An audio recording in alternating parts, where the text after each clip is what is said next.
In Yuan Shu's holy land, everyone gathered in the martial arts realm was only disturbed by one piece of news. The seventh elder, who was currently looking for a disciple, was the truest beauty. The seventh elder had not accepted anyone into her apprenticeship for decades, not even the most persistent and talented students, so now no one could understand the reason for her current search. The elder herself had never revealed her plans to anyone, so the martial arts students could only speculate. No matter how strange this matter seemed, the entire martial arts realm was determined. Many of the martial arts students were boastfully telling their comrades several times about how they were going to impress the seventh elder. There wasn't much time left before her arrival, so the relationship between the students was heated to the max. Everyone wanted to look better than their battle comrade. The crowd of disciples couldn't stop shouting and shoving, and even Jian Yu's appearance couldn't stop the clashes between the heated candidates for the seventh elder's assistant. There was a reason why Jian Yu had decided to seek the help of martial arts disciples. He had already suffered 999,000 strikes, and he only needed to receive 1,000 more final strikes for his Qianlong physique to activate.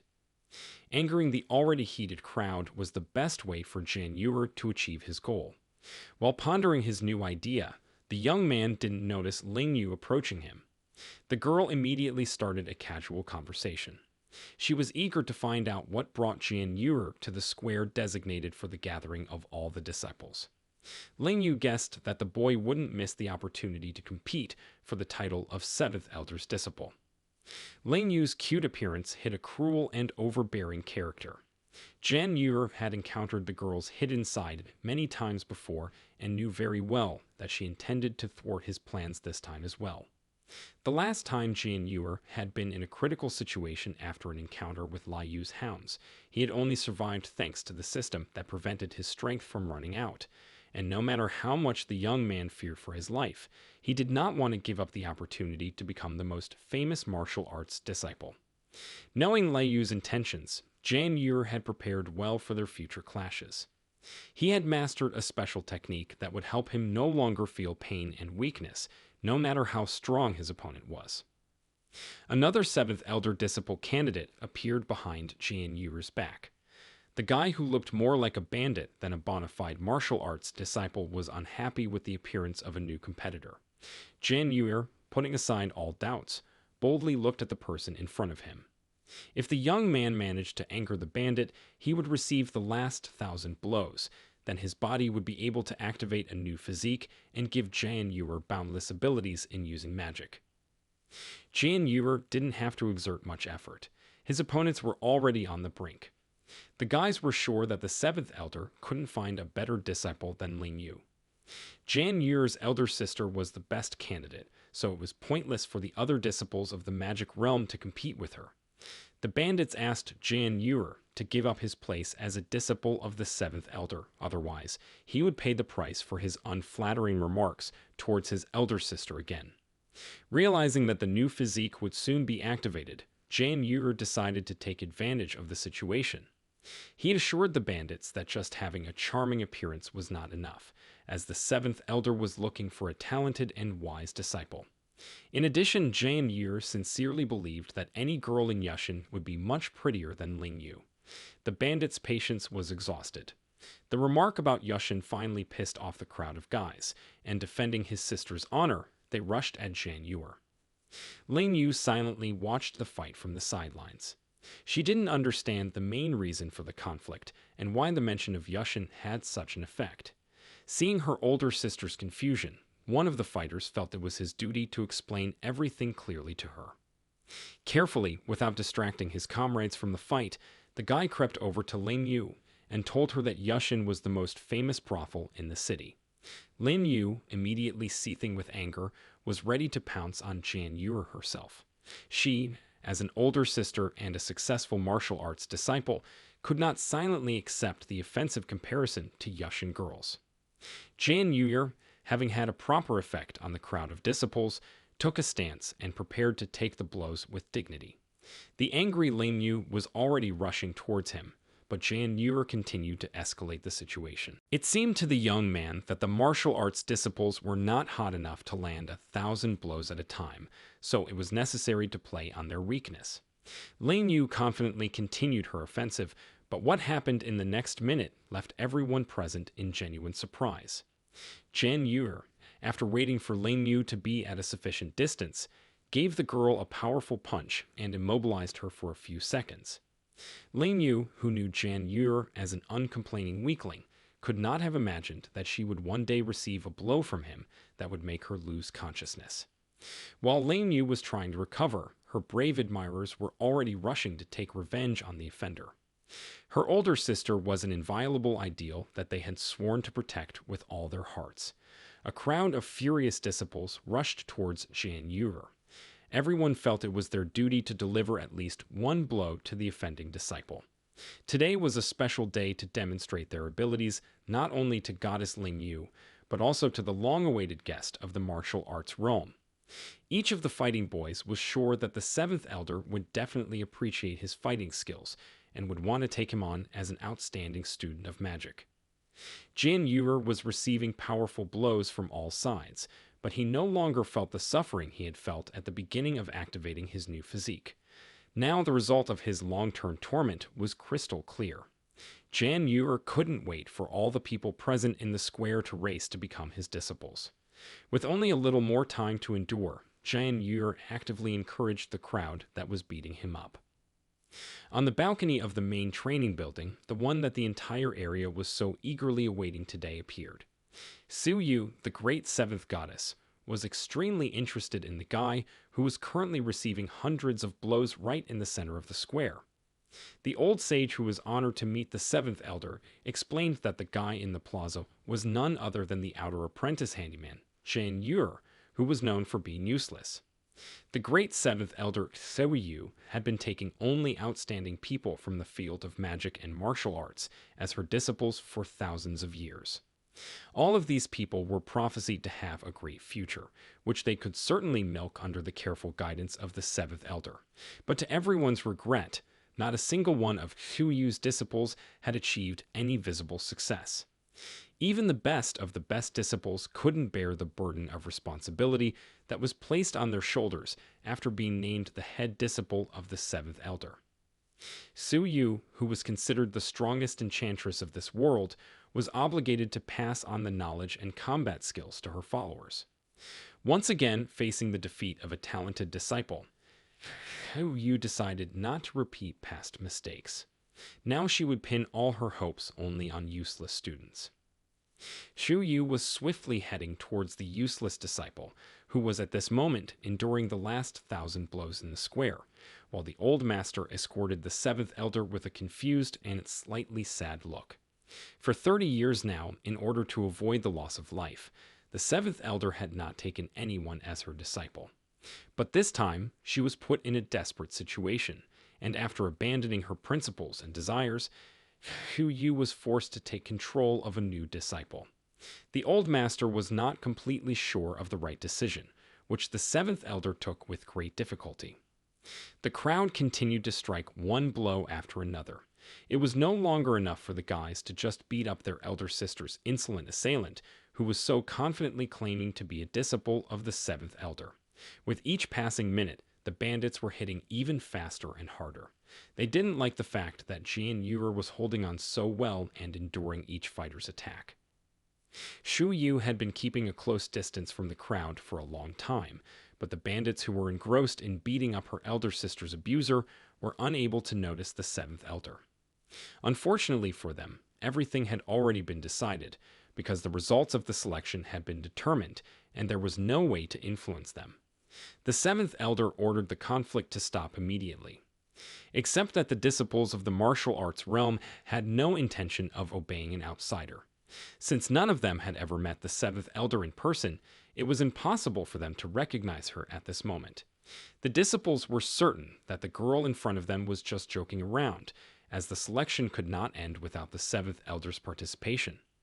Su Yu, ignoring the contestants surrounding her, solemnly announced the name of the future disciple. Jan Yuer couldn't believe the reality of what was happening. Although he confidently told everyone that he had a good chance of becoming a disciple of the seventh elder, he knew that he was unlikely to receive such an honor. In addition, most of his abilities were several levels lower than the other disciples who participated in the selection process. There was no chance of winning the competition. The only way to gain strength was to activate a new physique. Jan Ewer was aiming for the last 1,000 strikes, but the seventh elder who interrupted the fight prevented him from reaching full activation. Jan Ewer silently listened to the solemn speech of the seventh elder. No one, not even the young man himself, could believe that the main loser of the martial arts academy had been chosen as a powerful wizard. The entire square was shaken by the indignation of the students who were trying to gain Su Yu's favor. The young mages assured that the seventh elder, known on the battlefield as a wise and courageous person of high status and position, would never choose a useless loser as his disciple. Only one thing was clear to everyone. Jian Ewer was not worthy of carrying the title of the great seventh elder's head disciple. No one believed in the fragile girl's words. The Gale event was becoming more and more like a pre-planned conflict. The offended Ling Yu couldn't help but take the opportunity to correct her precarious position in the eyes of dozens of admirers. The girl lunged at Su Yu, unaware that she was a great seventh elder. Ling Yu did not stop hurling insults towards Jian Ewer, gradually exhausting the high priestess's patience. Su Yu, not wanting to waste time, decided to immediately end the ridiculous conflict. With a powerful attack, she threw Lin Yu's insolent disciple into the stone wall. Su Yu could no longer tolerate the baseless accusations towards her new disciple, so she hurriedly dealt with Ling Yu's admirers as well. Ling Yu's elder sister's admirers were also in no hurry. They were already in a hurry to take revenge on the self-proclaimed seventh elder and restore the honor of their adored goddess. In addition, Ling Yu had vowed to go on a date with her boldest protector. None of the martial arts disciples could pass up such a chance. For many years now, they had silently admired their older sister, not daring to openly tell her about their feelings. Tonight was going to be the main event of their lives, so none of the guys were left out. Big Sister's admirers finally had a chance to go out with her in person. Of course, Ling Yu didn't want to give anyone her attention. She needed knave admirers to easily execute all her devious plans. Right now, Ling Yu didn't really have any ulterior motives. She just wanted to teach a lesson to the ignorant person who had done another damage to her reputation. The deceived martial arts disciples were already rushing to show off their abilities in front of their beloved elder sister. They all swarmed towards the seventh elder, unaware of her true supreme power. Jian Ewer, who had been silently trying to comprehend what was happening all this time, realized that now was the best time to show his abilities and finally convince Su Yu of the right decision. Jan Ewer rushed towards the crowd of attacking disciples with the sole purpose of shielding the great seventh elder with himself. The young man insistently asked Su Yu to stand behind him so that he wouldn't be seriously injured by his elder sister's defenders. The seventh elder had never needed anyone's help. As a young mage, she was already aware of her main task and had accustomed herself to dealing with difficulties alone. Jan Ewer continued to insist on her help. Even though the seventh elder had not asked for his protection, the young man realized that he had to thank her for her earlier help. In reality, however, Jan Ewer had a completely different goal in mind. Since the seventh elder had interrupted the fight between the disciples, the young man was unable to receive his last 1,000 punches. His body was still at the same level, without the ability to evolve on his own. Jan Ewer decided to seize the last opportunity. As long as he was shadowing the great seventh elder, his body would surely accumulate the last missing strikes and activate a new physique.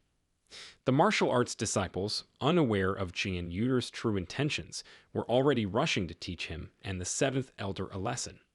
Their elder sister was an untouchable deity that they had sworn to protect at the cost of their own lives, and if Jian Ewer decided to play the hero, they would definitely stop him. Su Yu watched with undisguised delight. Even though Jian Ewer was known to her as a useless disciple, He had actually exceeded the expectations of the great seventh elder. Xiao Yu also noted to herself that Jian Yu would definitely make a worthy disciple who would not be afraid to sacrifice himself to achieve a higher goal. The seventh elder, without waiting for her disciple to be attacked, flew out from behind Jian Yu's back and struck every cocky disciple in a matter of seconds. The young mages who were unaware of the true identity of the girl they were fighting were extremely frightened by the situation. A whole crowd of martial arts disciples could not be destroyed with a single blow, so the fighters who had come to their senses immediately began to wonder about the abilities of the girl who had struck everyone with a powerful attack a moment ago. Su Yu once again reminded everyone present that the identity of the seventh elder's disciple was inviolable, and demanded that the defeated fighters apologize immediately.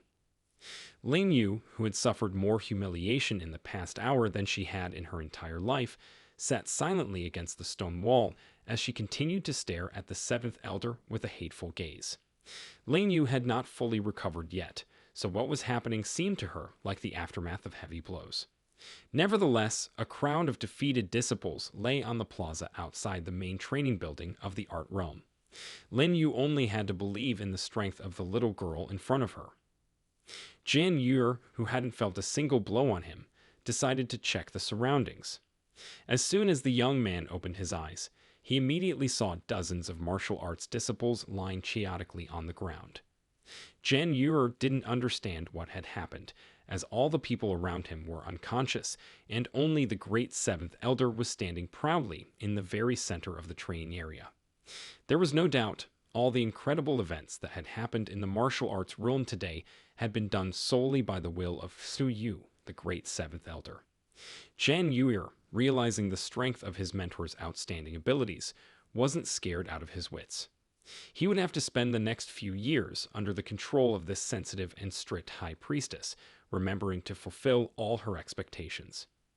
The commotion that was going on in the main square of the training building today couldn't help but go unnoticed. Hearing the deafening explosions, the local guards immediately went to eliminate the cause. The patrol arrived at the scene quickly. Ling Yu, who had not lost hope for her salvation in the eyes of the fans, was desperately looking for an opportunity to sway the opinions of the people around her. Noticing the approaching patrol, the girl immediately rushed towards it. Ling Yu couldn't believe her happiness. She was certain that the palace guards were the people who would definitely help her restore her reputation as the top disciple of the martial arts realm. Ling Yu desperately urged the patrol to restore justice, for the girl who had suddenly appeared in the square had misreported the words of the great seventh elder and had beaten up the disciples for no apparent reason. As soon as the patrol saw the silhouette of the girl standing in the middle of the square, every guard immediately knelt down. All doubts about the seventh elder's visit to the martial arts realm were immediately put to rest. The palace guards easily recognized the little girl as Grand Enchantress Su Yu, and the entire square erupted into loud cheers. Ling Yu's entourage, immediately remembering all the mistakes they had made, immediately tried to make a proper impression. All the bandits followed the example of the palace guards and got down on one knee. The martial arts disciples were all expressing their respect for the great seventh elder they had tried to beat up a few minutes ago. Only Ling Yu tried to move further and further away from the solemn procession. Her reputation was once and for all stained with indelible stains of shame. The former outstanding disciple of the Martial Arts Academy now had no choice but to take refuge and accept her unfortunate fate. Ling Yu, to her own horror, heard pleas for punishment from the crowd. The crowd of defeated disciples, trying to save themselves from the wrath of High Priestess Su Yu, were demanding immediate punishment for the insolent girl who was trying to tarnish the honorable name of the great seventh elder. Without remembering herself, Ling Yu continued to assure those around her that the girl in front of them was a self-proclaimed sorceress who had nothing to do with the real Su Yu. The palace guards who arrived on the scene couldn't allow the seventh elder to be insulted, and thus a mountain of accusations immediately poured down on Ling Yu. Every disciple demanded immediate punishment for the arrogant girl. Even the former admirers of the elder sister turned their backs on her at the last moment. The bandits realized that Ling Yu's new position would not bring them easy fame and lightning-fast success. Now, everyone was looking for their salvation in only one person, the great Seventh Elder. Realizing that there was no other chance to rectify the situation, Ling Yu fell at the feet of goddess Ko Yu. Without sparing any flattering words, the girl desperately bowed. Ling Yu was defeated. The reputation of an outstanding disciple of the martial arts academy had been trampled in a matter of minutes. Already, no one and nothing could help Lin Yu to rectify her pitiful situation. The girl bowed her head at the high priestess' feet and tried to say her name and apologize again. Shu Yu, who was tired of watching this boring scene, immediately tried to get rid of the annoying outer disciple whose name she was not interested in. The seventh elder focused all her attention on her new disciple, Jian Yuer. Jian Yuer, feeling guilty for the fight that had occurred, assumed that he would now lose Shu Yu's favor. Upon hearing his name, the young man prepared to accept his punishment with dignity, but the seventh elder once again made a solemn speech. In front of everyone, she would now bestow Jian Yuer with the title of chief disciple of the great seventh elder. Shu Yu, appreciating the determination of the newly minted disciple, asked him to follow her immediately. Jian Yuer was in no hurry to follow his new mentor. After all, his physique had not been activated yet, and he didn't want to deviate from his goal, which had taken a lot of time and effort. Besides, there were still dozens of strikes left before full activation, and Jian Yuer wanted to get them as soon as possible. His system allowed for a short delay, but the young man didn't want to be too greedy, remembering his elder sister's fate. The support of a great seventh elder was the best thing that could happen to any martial arts disciple, but Jian Yuer was certain that the difficult path of life he had to take on his own. The seventh elder, still remembering the failures of past disciples, decided not to reject the boy's wish. Sui Yu realized that if she were to give up her duties as a mentor now, fewer people would fall at the hands of her entourage in the future. The indignation of the remaining students of the academy was unprecedented. Each of those gathered in the square today dreamed of becoming the successor of the outstanding sorceress of the last centuries. The crowd couldn't stop buzzing. Every student felt it was their duty to call Jian Yuer a real fool and a slacker. Of all the other rumors circulating in the crowd, Jian Yuer heard the story that the seventh elder was hiding her cruel and willful nature from prying eyes. When it comes to educating her main disciples, she is not afraid to take all possible tortures and humiliations to subdue the will and mind of young and inexperienced mages. Some of the people present agreed that Jian Yuer simply did not want to be crippled for the rest of her life, which was why she was so easily giving up the title of Grand Seventh Elder's head disciple. The young man came to an undisguised delight. For Jian Yuer, this was the most suitable solution among the possible options. Not only would he be able to activate the new physique that he had spent the last few years of his life trying to obtain, but he would also be able to keep his place with an outstanding martial arts sorceress. Jian Yuer, unwilling to miss out on the perfect opportunity to become a great mage, hurriedly stopped the seventh elder, who was rapidly leaving the main square. As a disciple of a powerful mage, the young man would be able to receive a strike every day, the strength of which could be safely equaled to that of hundreds of people. Jian Yuer finally caught up with the seventh elder. Kneeling down in front of the girl, the young mage began to beg the high priestess to forget his previous decision. Jian Yuer was offering right now to move on to discussing a plan for his further training under the control of a powerful mentor. Su Yu, hoping that the guy could still change his mind, admitted that her requirements for her students were inflated to an impossible limit. Her attitude towards young mages crossed the permitted boundaries, because for any, even negligible provocation, the seventh elder severely punishes her mentees. Jian Yuer couldn't think of a better option. He also confessed to his mentor that he had overestimated his self-demands since childhood. During training, the guy would always resort to punishments if his performance remained stagnant. Jian Yuer persistently convinced his future teacher that there was no more suitable student than him. Shu Yu, having not accepted any young mages into her ranks for decades now, had not expected Jian Yuer to make outstanding achievements. Under the pressure of the other high elders, The enchantress had to take control of the young mage, so Su Yu was incredibly happy to learn that her successor was so unsophisticated. The seventh elder, unwilling to listen to her new disciple's arguments any longer, took him in her arms and swiftly ascended into the sky. Since the path to the elder's abode was not a short distance, the only way to reach it was to fly super fast. Zhen Yuer watched with bated breath as the ground left under his feet. Not even a second later, the seventh elder and his receiver disappeared into the thick clouds. The crowd of gawkers who had gathered for the qualifying round saw off the newly minted disciple of the High Priestess with envy. Everyone thought Zhen Yuer's victory was a well-planned deception, but it was impossible to do anything about it. Each of the disciples of the martial arts realm thought that they were the best candidate to be the seventh elder's top disciple. The young mages were trying to find at least one good reason why their comrade was able to snag the position of the great enchantress's successor. The crowd continued to buzz, and not even a concerned patrol attempted to clear up the mess. Ling Yu, who had finally lost her last bit of self-control, vowed to repay Zhen Yuer for today's disgrace. Ling Yu was about to leave the school to avoid the arrogant gazes when her consciousness became hazy. An indefinable blob of black energy immediately took shape and turned into an ominous silhouette. The essence whispered that her personality, physique, and condition fully met the requirements, and therefore the girl could immediately make a lucrative offer. The dark energy finally swirled around the confused Ling Yu. The entity had long been looking for a suitable candidate for the role of inner disciple. Ling Yu felt that she was still hesitant in her decision.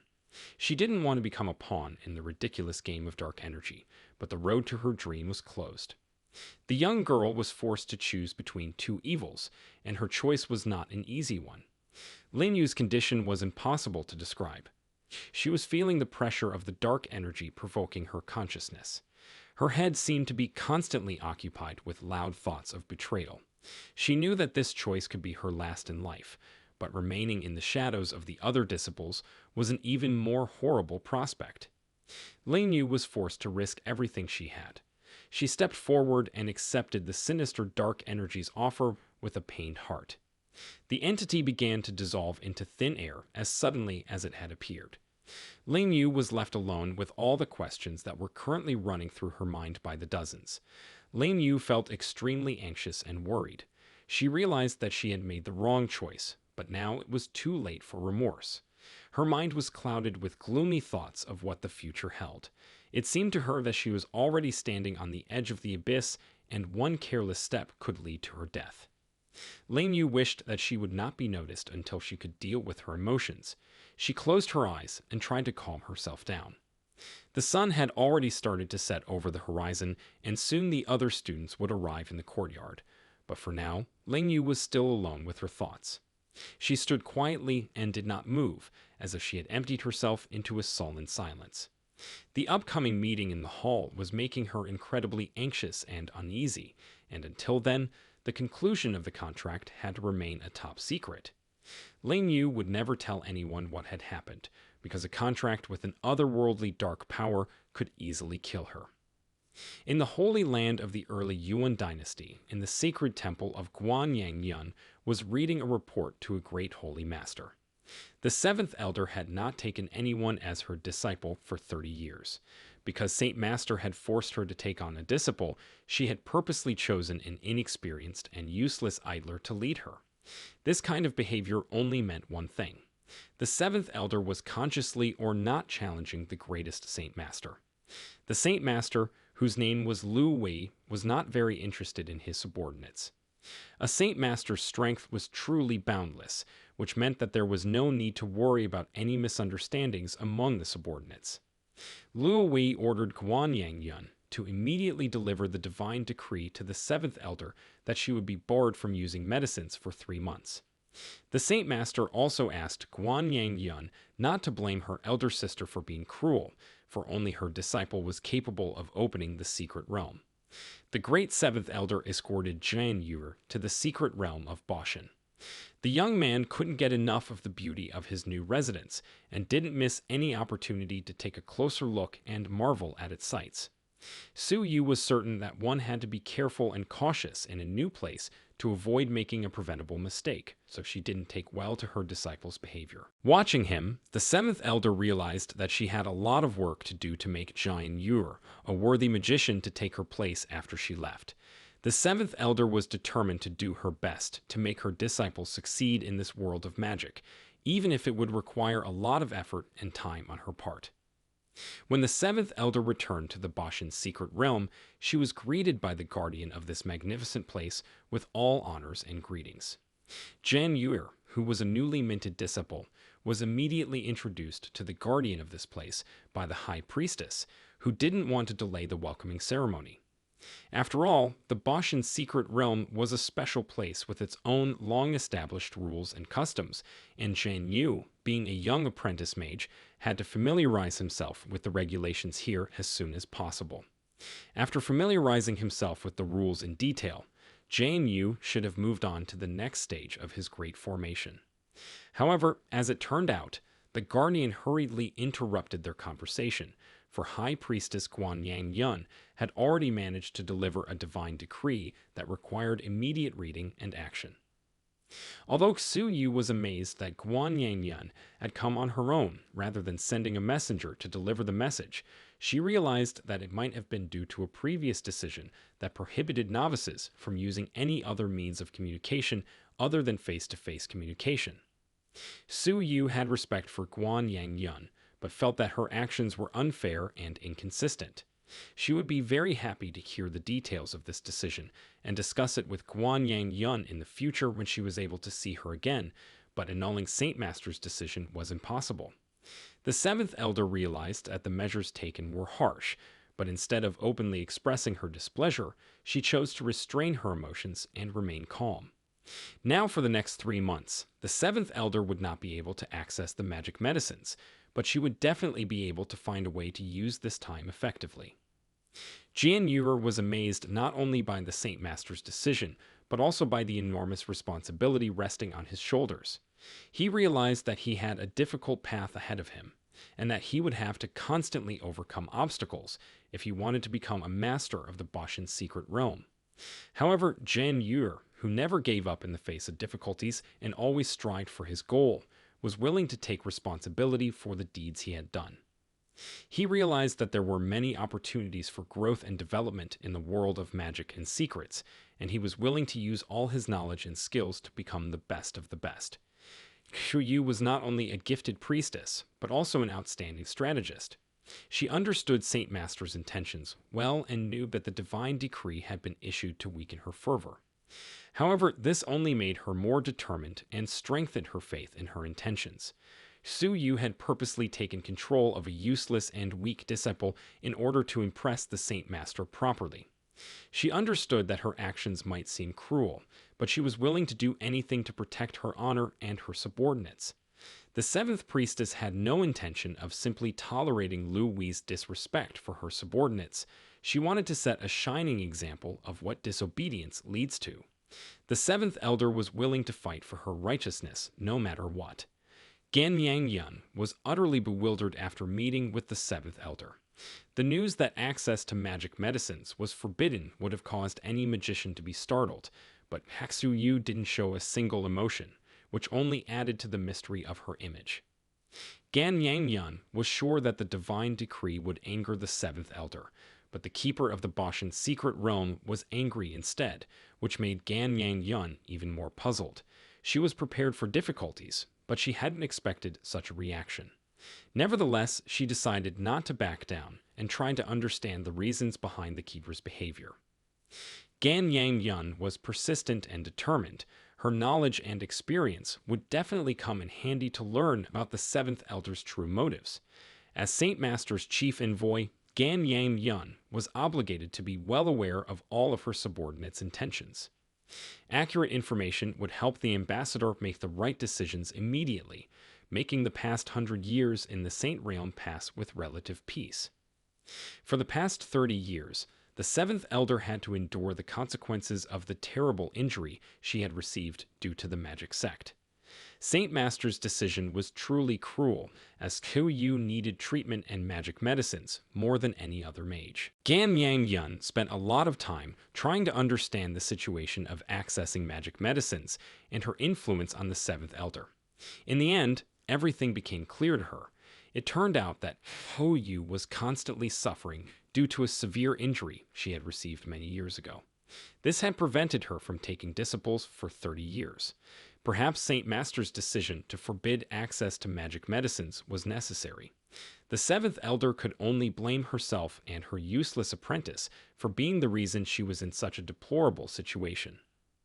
Jian Yuer didn't fully understand his guilt in what was happening. It seemed to him that Gan Yang Yun had only come to the Boshan secret realm to anger its people. The Saint Master envoy's statement that Jian Yuer did not possess spiritual energy was ignored by everyone, but not by the young man himself. Jian Yuer decided that if he could get Gan Yang Yun out of his mind, he would be able to receive the last 1,000 strikes.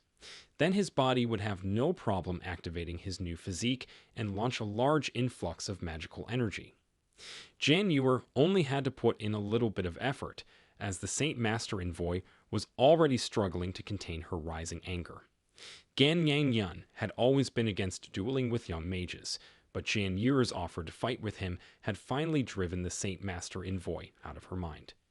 She was sure that Jian Yuer was just testing the possibilities of his new position under the Seventh Elder, and so the young man's lack of seriousness only increased her already growing anger. Fu Yu did not let the disciple and the envoy out of her attention. Gan Yang Yun was a strong mage, and her title as a Saint Master envoy only confirmed this. Jian Yuer wouldn't have the strength or experience to win the competition, but Kaksu Yu was pleased to see her newfound disciple trying to protect her interests. The Guardian, worried about the possibility of impending unrest in the Boshan secret realm, hurriedly warned Jian Yuer about the strength of his opponent. Gan Yang Yun not only possessed outstanding abilities, but also had connections with powerful magicians. Her influence was so great that if trouble happened to the young man, the Seventh Elder wouldn't be able to help him. Su Yu truly had no way of resisting the might of the Saint Master envoy. Jian Yuer was well aware of what was wanted from him, but not wanting to miss the opportunity to activate the new physique, he decided to act against all recommendations. Adopting the most harmless appearance, Jian Yuer vowed that no matter how strong his opponent was, the honor of the mentor would be paramount to him. It was useless to stop the young man. He could not sit idly by while the great Seventh Elder's dignity was insulted. Even possible death did not frighten Jian Yuer. After reading a passage of folk wisdom about a teacher's honor being unshakable, Jian Yuer was already ready to attack the Saint Master's envoy. This way, not only would he be able to activate the physique, but he would also be able to do a favor for the Seventh Elder, which meant that Jian Yuer was making a favorable exchange. Gan Yang Yun was given the necessary impression, and the Saint Master's envoy was already rushing over to test the young man's strength. Seeing that Gan Yang Yun's patience was at an end, Jian Yuer suggested that she strike first. The Saint Master's envoy, who felt it was her duty to punish the insolent man who had defamed her honor, used all her strength to follow up with a punch. In a matter of seconds, Jian Yuer was on the opposite side of the arena. Stones and dust swiftly fell to the ground, preventing the gathered residents of the secret realm from viewing the young man's body. When the dirt settled to the ground and the horizon became visible, the Guardian was able to see Jian Yuer. The young man was lying motionless on the ground, and it seemed like he was no longer breathing. The Guardian of the Boshan secret realm was terrified, but the Seventh Elder hurriedly reassured him. Still, Gan Yang Yun's strength wasn't enough to take the young mage's life once and for all, and it would be a good preparation for Jian Yuer before his main training. The cultivation of the first stage of ki refining was enough to challenge the Saint Master's envoy. Gan Yang Yun, respecting the Seventh Elder, did not take her disciple away from her. Jian Yuer was forgiven. The envoys condescended to the young man's insolence and spared his life. But if the Seventh Elder or the young mage himself violated the laws of this world again, the Saint Master's envoy would be honored to take their lives. Jian Yuer, having finally received the last dozen strikes, was in no hurry to say goodbye to Gan Yang Yun. He had yet to admit his defeat, as the Flying Dragon system had reached 100%. Jan Yuer's body had fully activated the new physique and opened up almost limitless opportunities for the young man to learn the basics of magic. Now it was Jan Yuer's turn to attack. The seventh elder watched the arena in bewilderment. She had never watched a disciple successfully defend his mentor's honor before. In addition, Jan Yuer had changed in the few minutes she had spent in the fight. Such a drastic change could not be hidden from even the most indifferent eyes. The young man had gained a gigantic amount of strength before his eyes, and was able to control it with dignity. Gan Yang Yun, noticing that her good intentions had gone unheeded, became angrier than the first time she had struck him. Now she was ready to deal with the insolent young man completely. The Saint Master Envoy never spoke unnecessary words, and so this time too, she was ready to keep her earlier promise. Since Jan Yuer had violated the rules and disrespected the god's ambassador, he would be seriously punished. Gan Yang Yun concentrated the rest of her strength to deliver the final blow. At this time, Jian Yuan was mastering the new influx of energy that had entered his body the moment he activated his new physique. Jan Yuer rushed towards his opponent, but Gan Yang Yun didn't take this impulse seriously, so when the young man unleashed his entire store of energy on her, her life force wasn't enough to repel the blow. The Saint Master's envoy was defeated. Her body couldn't withstand the pressure that was transferred from the young mage. Gan Yang Yun's breathless body was thrown several meters forward. Jan Yuer was elated. For many years, he had been on his way to obtaining a new physique and knew about all the abilities of his future manifestation, but such a result was something the young man could not have imagined even in his wildest fantasies. He had managed to defeat the Supreme Envoy Saint Master at the very peak of Kai energy refining with a single strike. Jan Yuer wouldn't have forgiven himself if he hadn't immediately bragged about the incident to the people around him.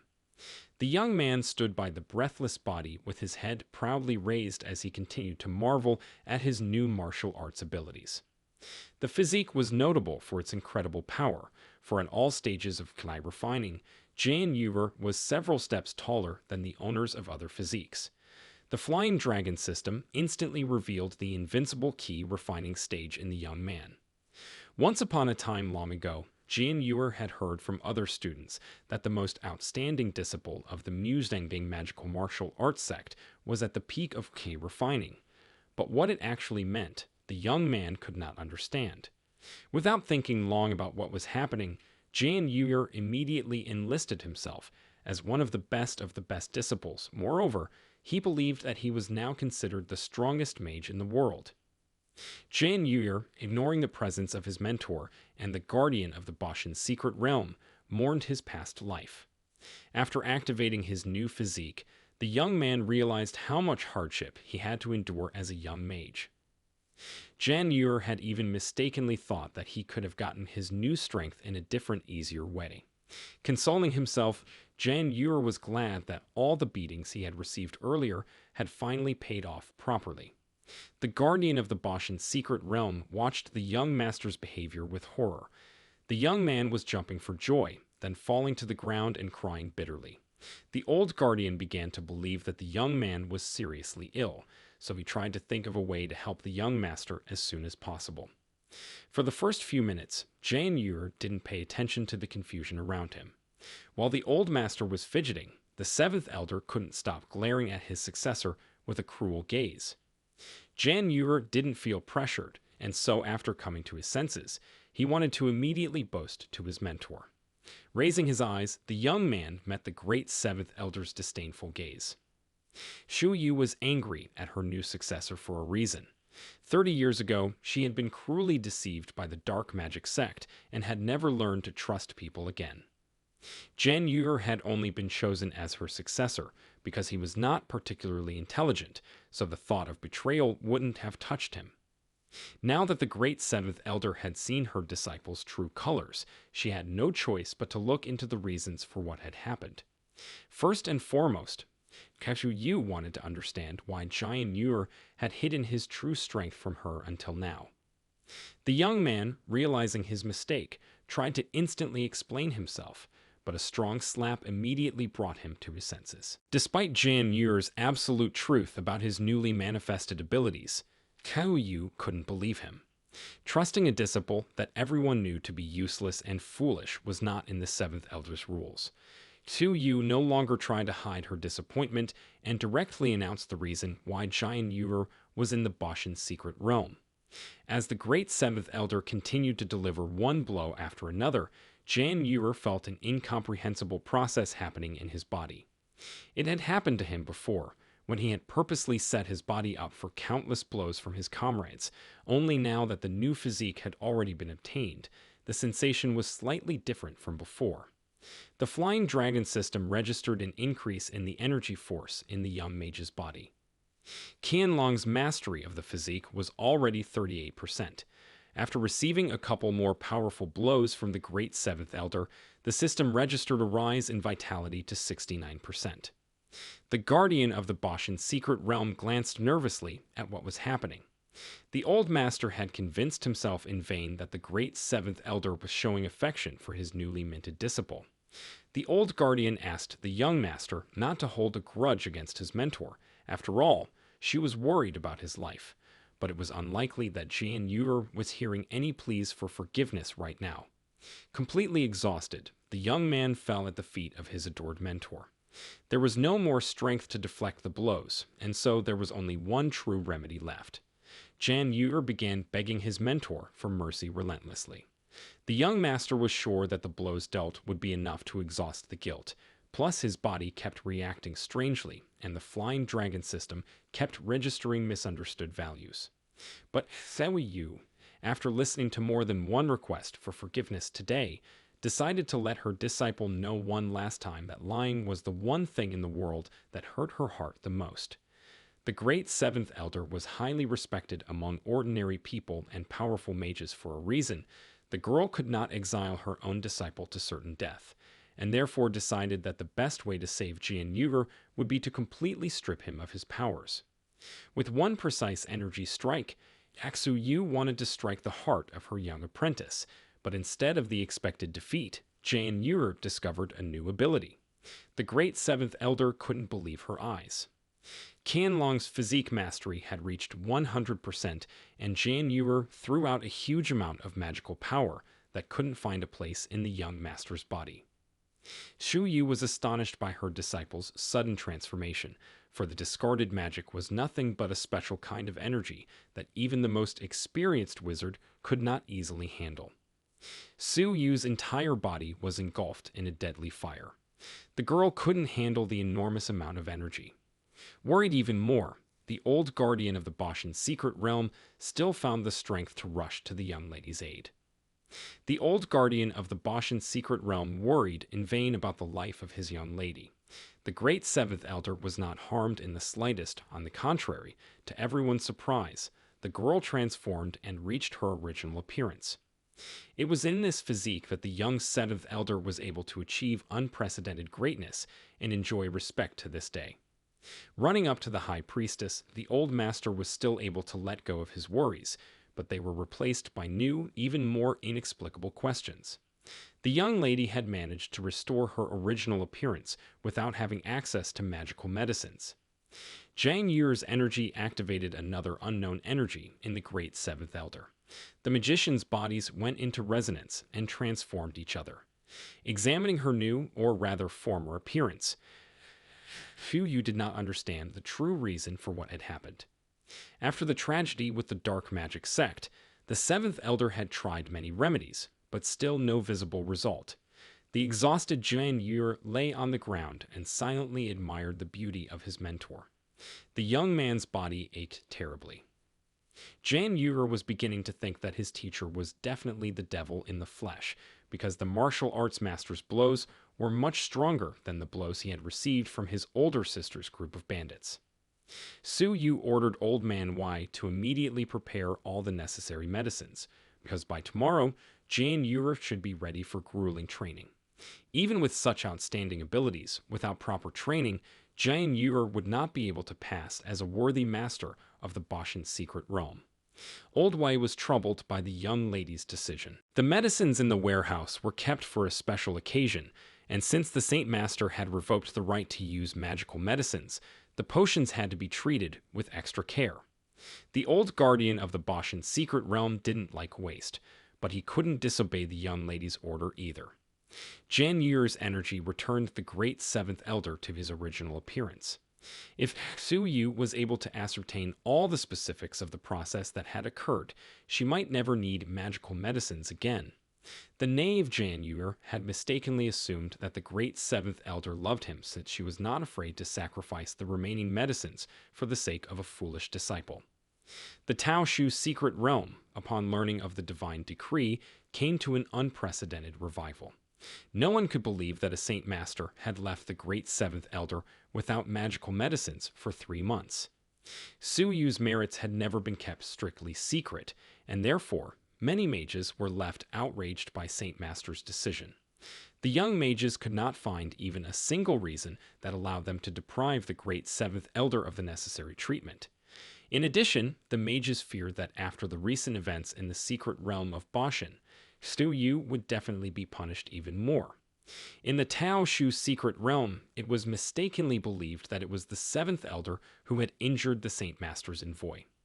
For 30 years, she had been restrained. After all, she could only rely on the medicines from the dark magic sect. Second Elder Lion, he feared that Su Yu might soon perish without the magic elixirs. Lion he insisted on meeting the seventh sister in person, and therefore asked a member of the Tao Shu secret realm to accompany her. Rumors of the events in Boshan had also reached the other secret realm, Yaoshan. Fourth Elder Fan Zi was extremely interested in meeting her seventh sister in person. Following the example of the second elder, Fan Zi decided to go to the secret realm of Boshan together with her disciple Jin Kuishui. The Linghan secret realm had also been turbulent all day long. Sixth Elder Zhu Yan knew that 30 years ago, Chu Yu had been seriously injured by a dark magic sect. After those terrible events, the seventh elder had weakened and lost her true appearance, turning into a child. Zhu Ya frantically wanted to watch Su Yu finally lose her magical powers after stopping the magic elixir treatment. Taking her disciple Mu Zhengang with her, Zhu Ya didn't hesitate long and went to the secret realm of Boshan. A day passed as Jan Yur enjoyed the title of the Grand Seventh Elder's chief disciple. Qianlong's new physique opened up boundless possibilities for the young man. The power of the refining Kui streams was so strong that the accumulated energy was enough to restore Su Yu to her true appearance. To replenish her disciple's strength, the seventh elder sent all sorts of recovery elixirs to Jan Yur's rooms. Having fully recovered, Jan Yur began to ponder on how he could reach the next level of martial arts. Qianlong's physique mastery had reached 100%. One couldn't stay at the same level for long, because Jan Yur might lose his advantage among the other top disciples of the secret realms. Since Jan Yur was able to obtain his previous ability through physical mutilation, he thought that he would be able to open the next level in the same way. Behind him, Jan Yur heard soft footsteps, but they didn't sound like those of his mentor. Looking around, the young man was very surprised to see people approaching him. They were the representatives of the Tao Shu secret realm, the great second elder Lianqi, accompanied by his only disciple. Jan Yur even opened his mouth in surprise. He had never been able to see such beauties anywhere before. The second elder occupied the young man's thoughts for the next few minutes, leaving no room for him to think about activating his new power. Ignoring her disciple, second elder Lion, he swiftly headed towards the target of her visit. Su Yu decided not to wait for the meeting in the palace, and therefore appeared right in front of the second sister. Lianqi, who had not seen the seventh elder since the events of 30 years ago, was startled by her appearance. The second sister had expected to see a child in front of her, but not a goddess in her prime. Accepting her congratulations, Kagsu Yu explained that her original appearance was only temporary. If she couldn't maintain the regenerative effect continuously, her body would once again take on the appearance of a child. Su Yu didn't want to say goodbye to her original appearance, not only because of her outer beauty, but also because of the strength that came with her powerful incarnation. The second sister was disappointed with the temporary effect of recovery. Lion He was renowned for her sincerity and kindness at all times of her reign. After learning that the Saint Master had revoked the seventh elder's right to use magical medicines, Lion He brought along the elixirs of the Tao Chu secret realm. Taking advantage of the supplies, the second elder personally prepared the medicines for Xu Yu. Lion He admitted that all the elixirs were prepared in a hurry, as the girl was afraid that she wouldn't be able to come to her sister's aid in time. Su Yu thanked the second elder, but to herself, she refused the medicines. The old master, who participated in all the guest meetings, understood well why the young lady was unwilling to take the medicines specially prepared for her. The second lady was known for her confusion. Although she was well versed in alchemy, it was impossible to trust her elixirs, as her sister constantly made many mistakes. Old Man Y confessed that once he felt a severe stiffness in his body, he decided to take second Elder Lion, He's rejuvenation pill, and almost lost his life. Lion Hang noticed that her gifts didn't make a proper impression. The second elder didn't understand why Su Yu was so reluctant to take the elixirs specially prepared for her. Lion He was genuinely upset by the seventh sister's reaction. After all, she had put her whole heart into these medicines. Not wanting to upset the second elder even more, Su Yu decided to test the medicines brought in on her disciple. Lion He was not very happy about this decision, but the seventh elder assured her that when you take care of your disciples, you become accustomed to giving them the best. Jan Yuer had always had a hard time understanding what was going on around him, so he simply thanked his generous mentor and hurriedly tried out all the medicines he had brought immediately. The old master of the Boshan secret realm watched in horror as the unsuspecting young mage absorbed one elixir after another. Jan Yuer was a very impressionable person. Even in such a favorable environment, he didn't miss the opportunity to cry once more. The young master assured himself that he was not taking medicine, but the love of his generous mentor. Jan Yuer finally developed a warm feeling for the seventh elder and was no longer willing to give up on her. The second elder, satisfied that she was able to do good, couldn't stop asking Jan Yuer about his well-being. At first, the young master wanted to thank the great sorceress who had managed to create the perfect elixir, but after his face twisted and his body went numb, Jan Yuer changed his mind. His entire body creased with a terrifying cramp. It cost the young man a tremendous amount of effort to squeeze out indistinct phrases. Jan Yuer asked to be saved because the medicine brought by the second elder was poisoned. The young master was losing consciousness, but no one rushed to his aid. Lion He, who heard the accusations against her, immediately became nervous and demanded the others present to confirm the sick man's words. The second sister asked those around her to take the medicine as soon as possible and make sure that it was completely safe.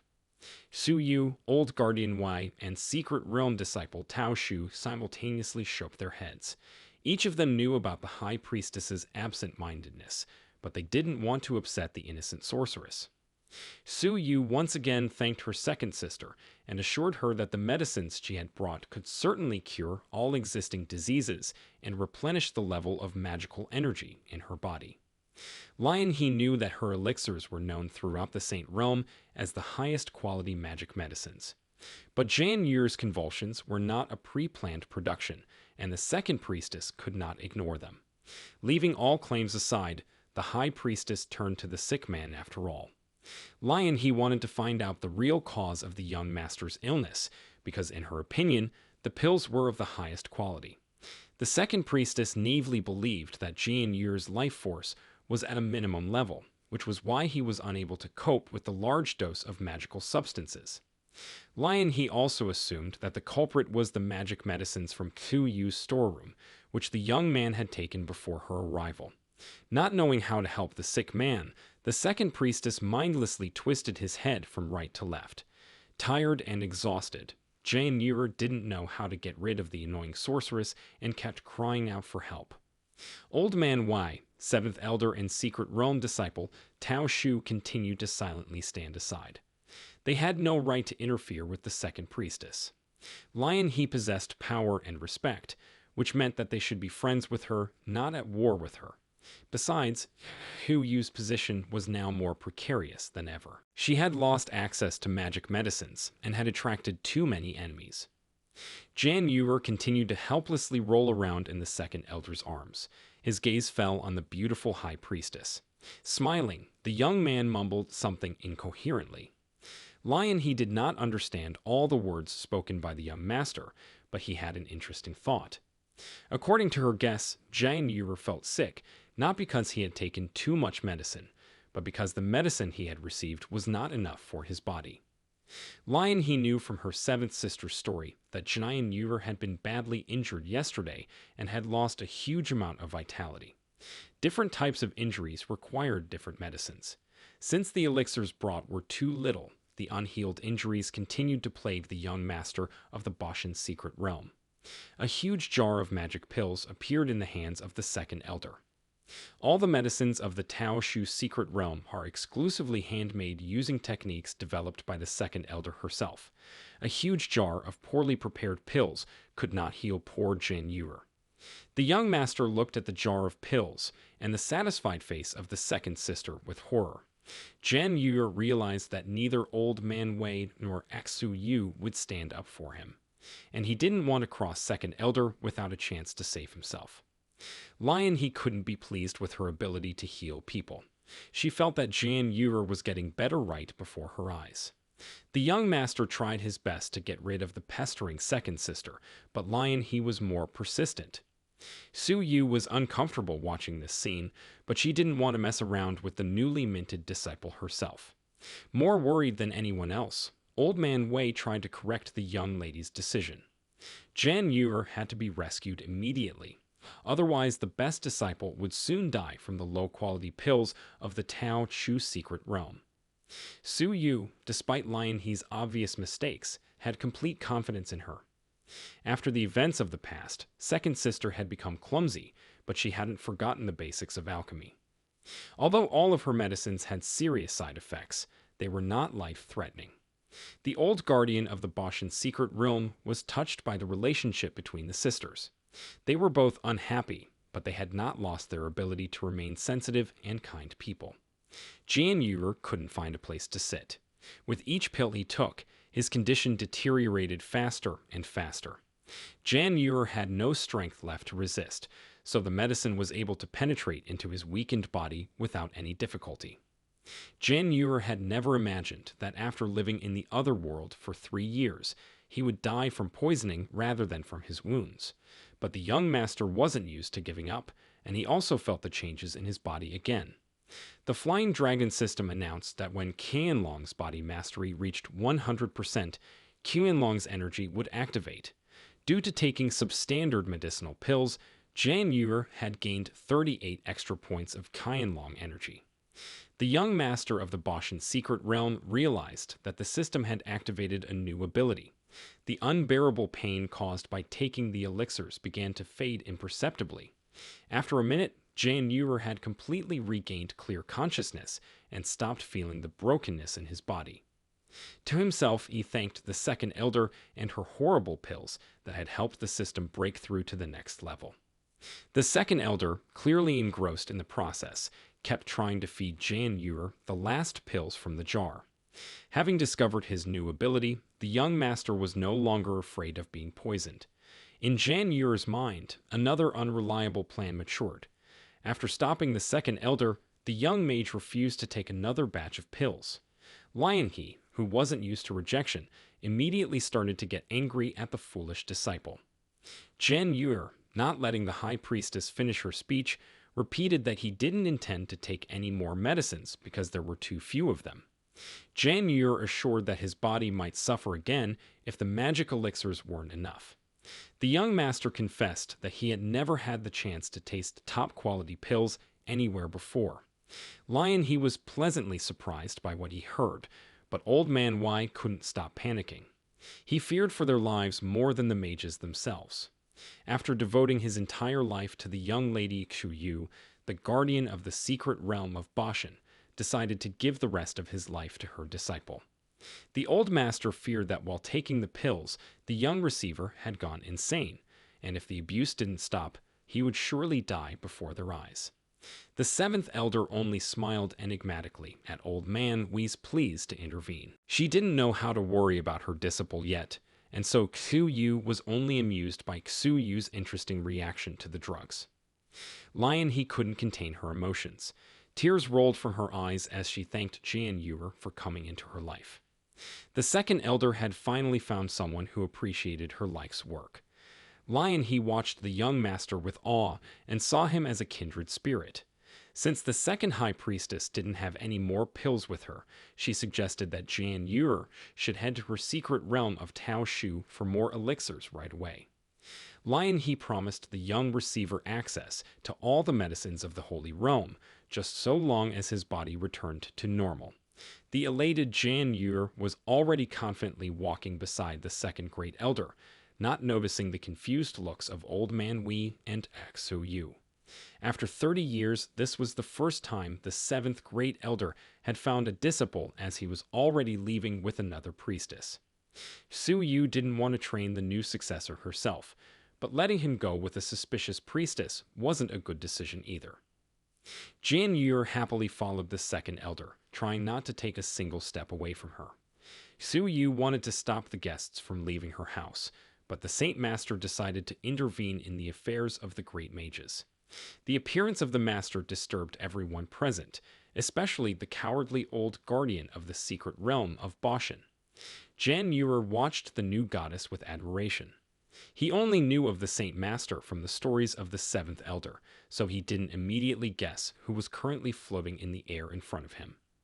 Jian Yuer, who didn't know what modesty was, immediately assumed that the Saint Master had recognized his genius and wanted to take him under his guidance.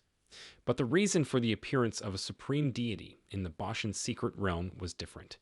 The Saint Master had arrived to deal with the seventh elder once and for all.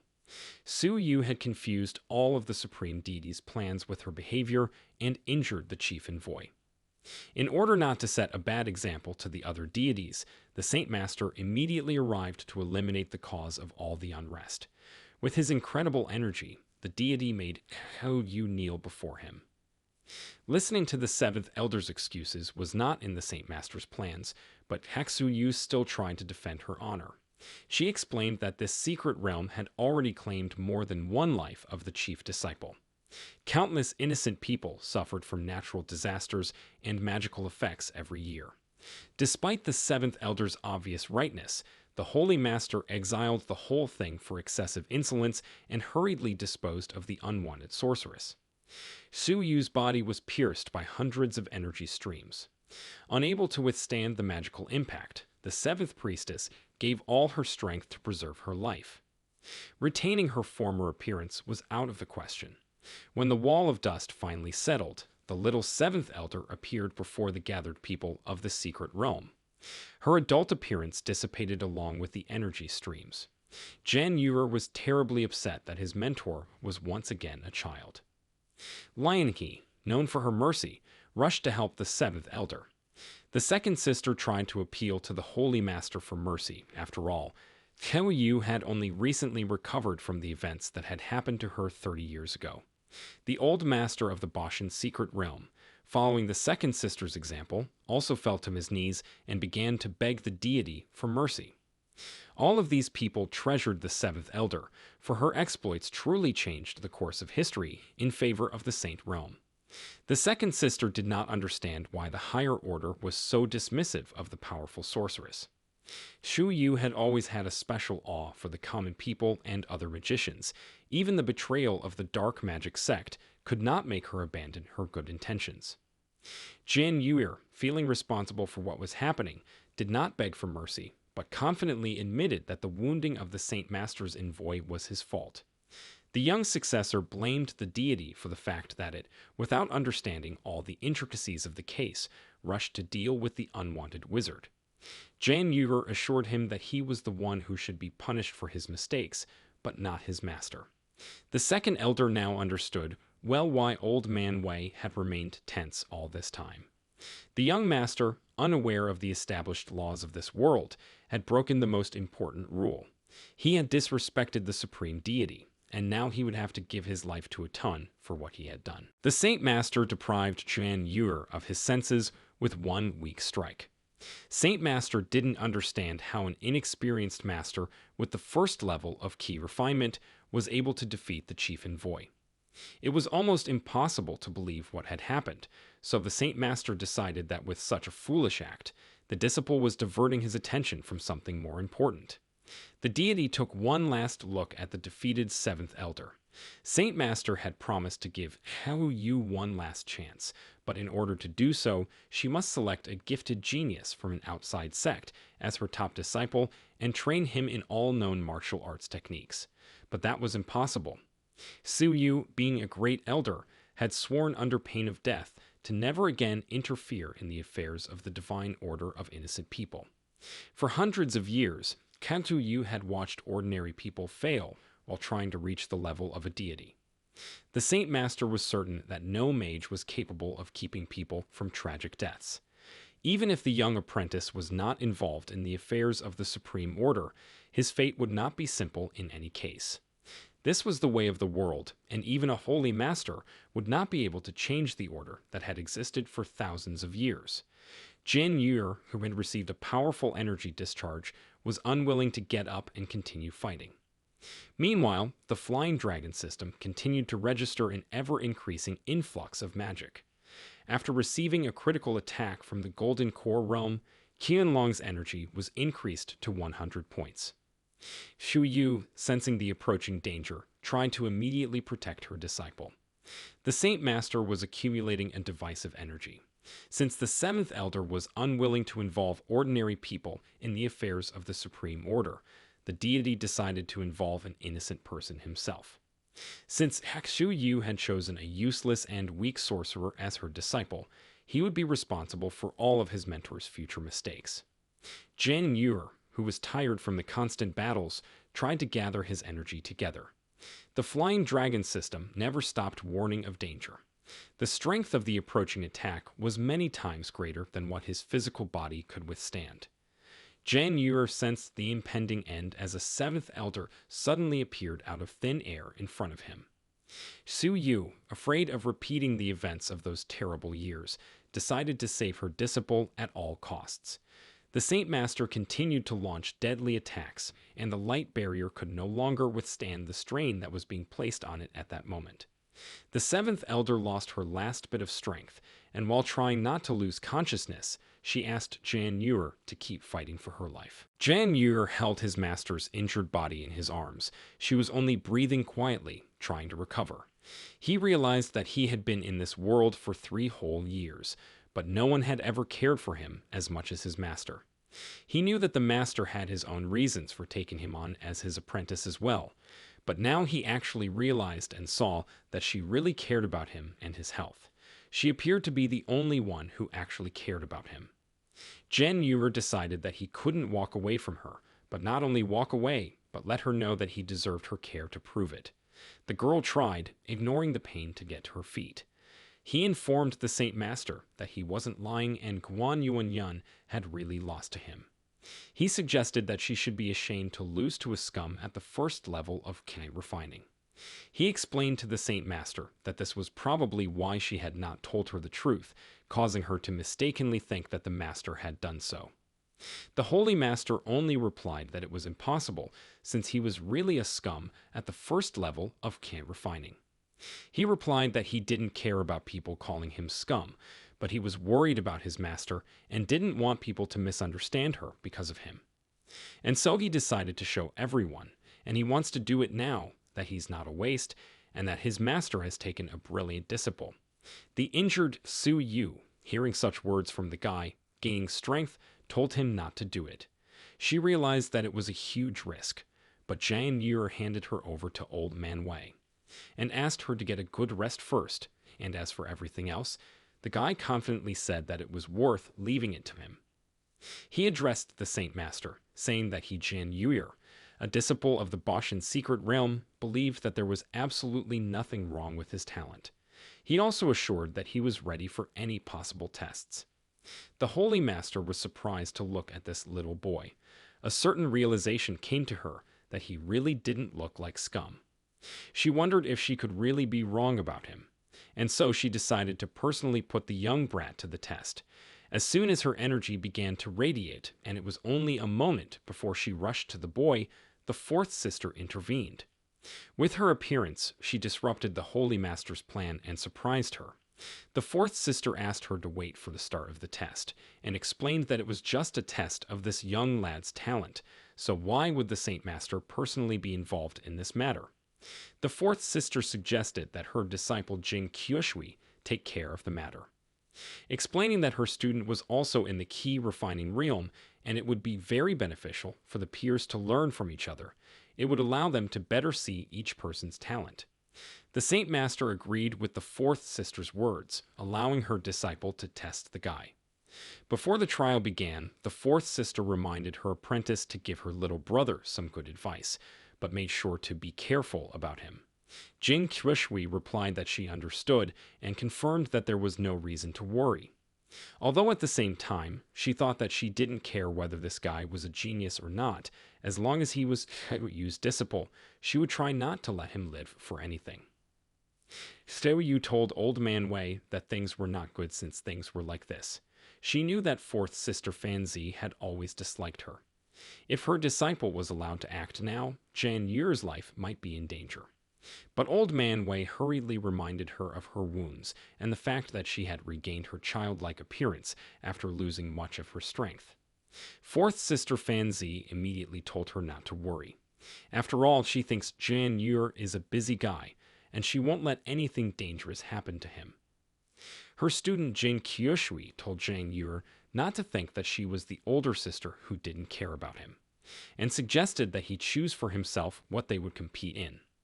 Jan Yu happily agreed to her suggestion, and replied that it would be nice to exchange a couple techniques.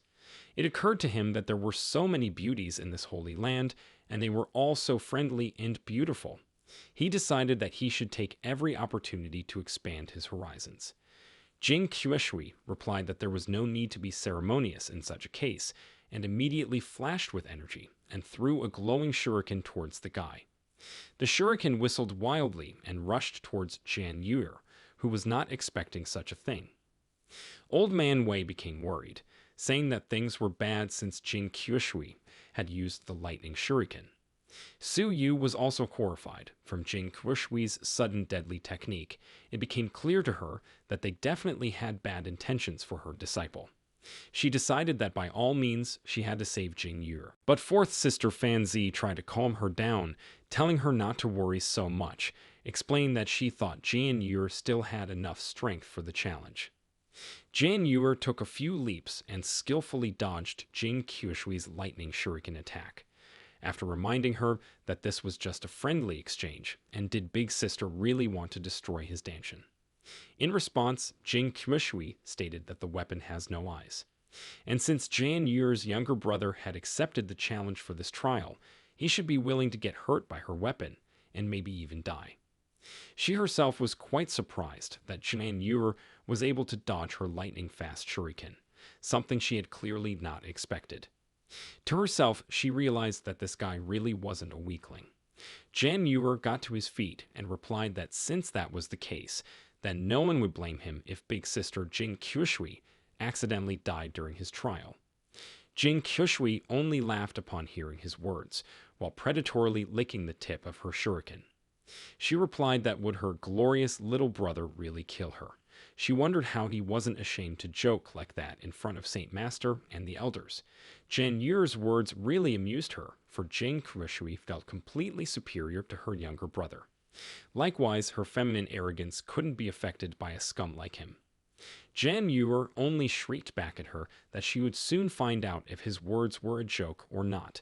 Immediately, he rushed forward with lightning-fast speed in an attempt to strike his opponent in the form of Big Sister Jing Qiushui. She reacted lightning-fast to the movement of her younger brother Jan Yu, and without wasting a second, sent 9 lightning kunai in his direction.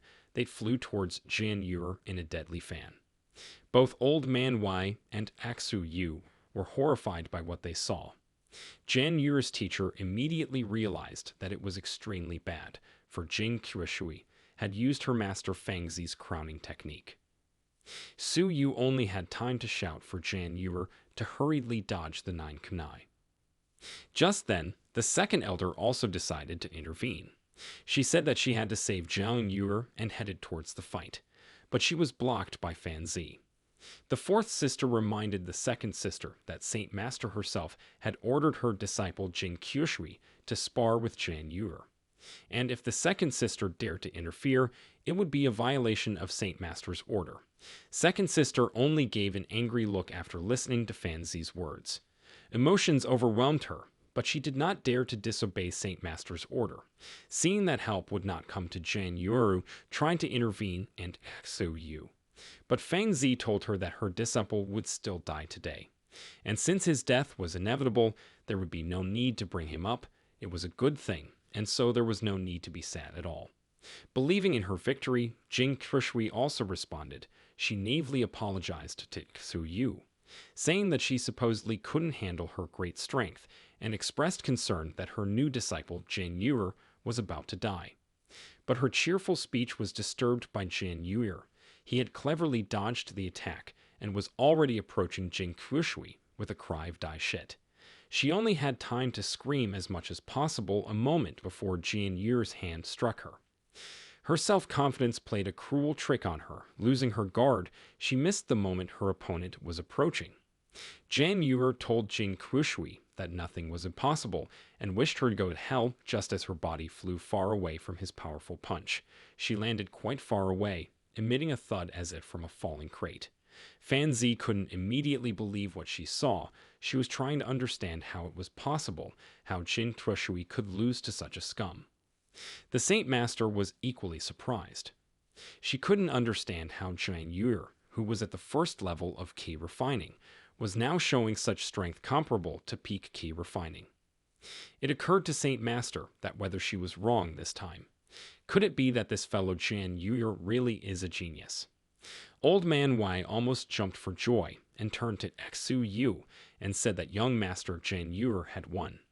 Xu Yu only replied that Jiang Yuer had won for her sake. She herself at this thought that he would also end up getting involved in another matter because of her as well. Looking at the motionless Jiang Yuer, Old Man Wei was a little wary. He asked Xu Yu why he was completely unmoving.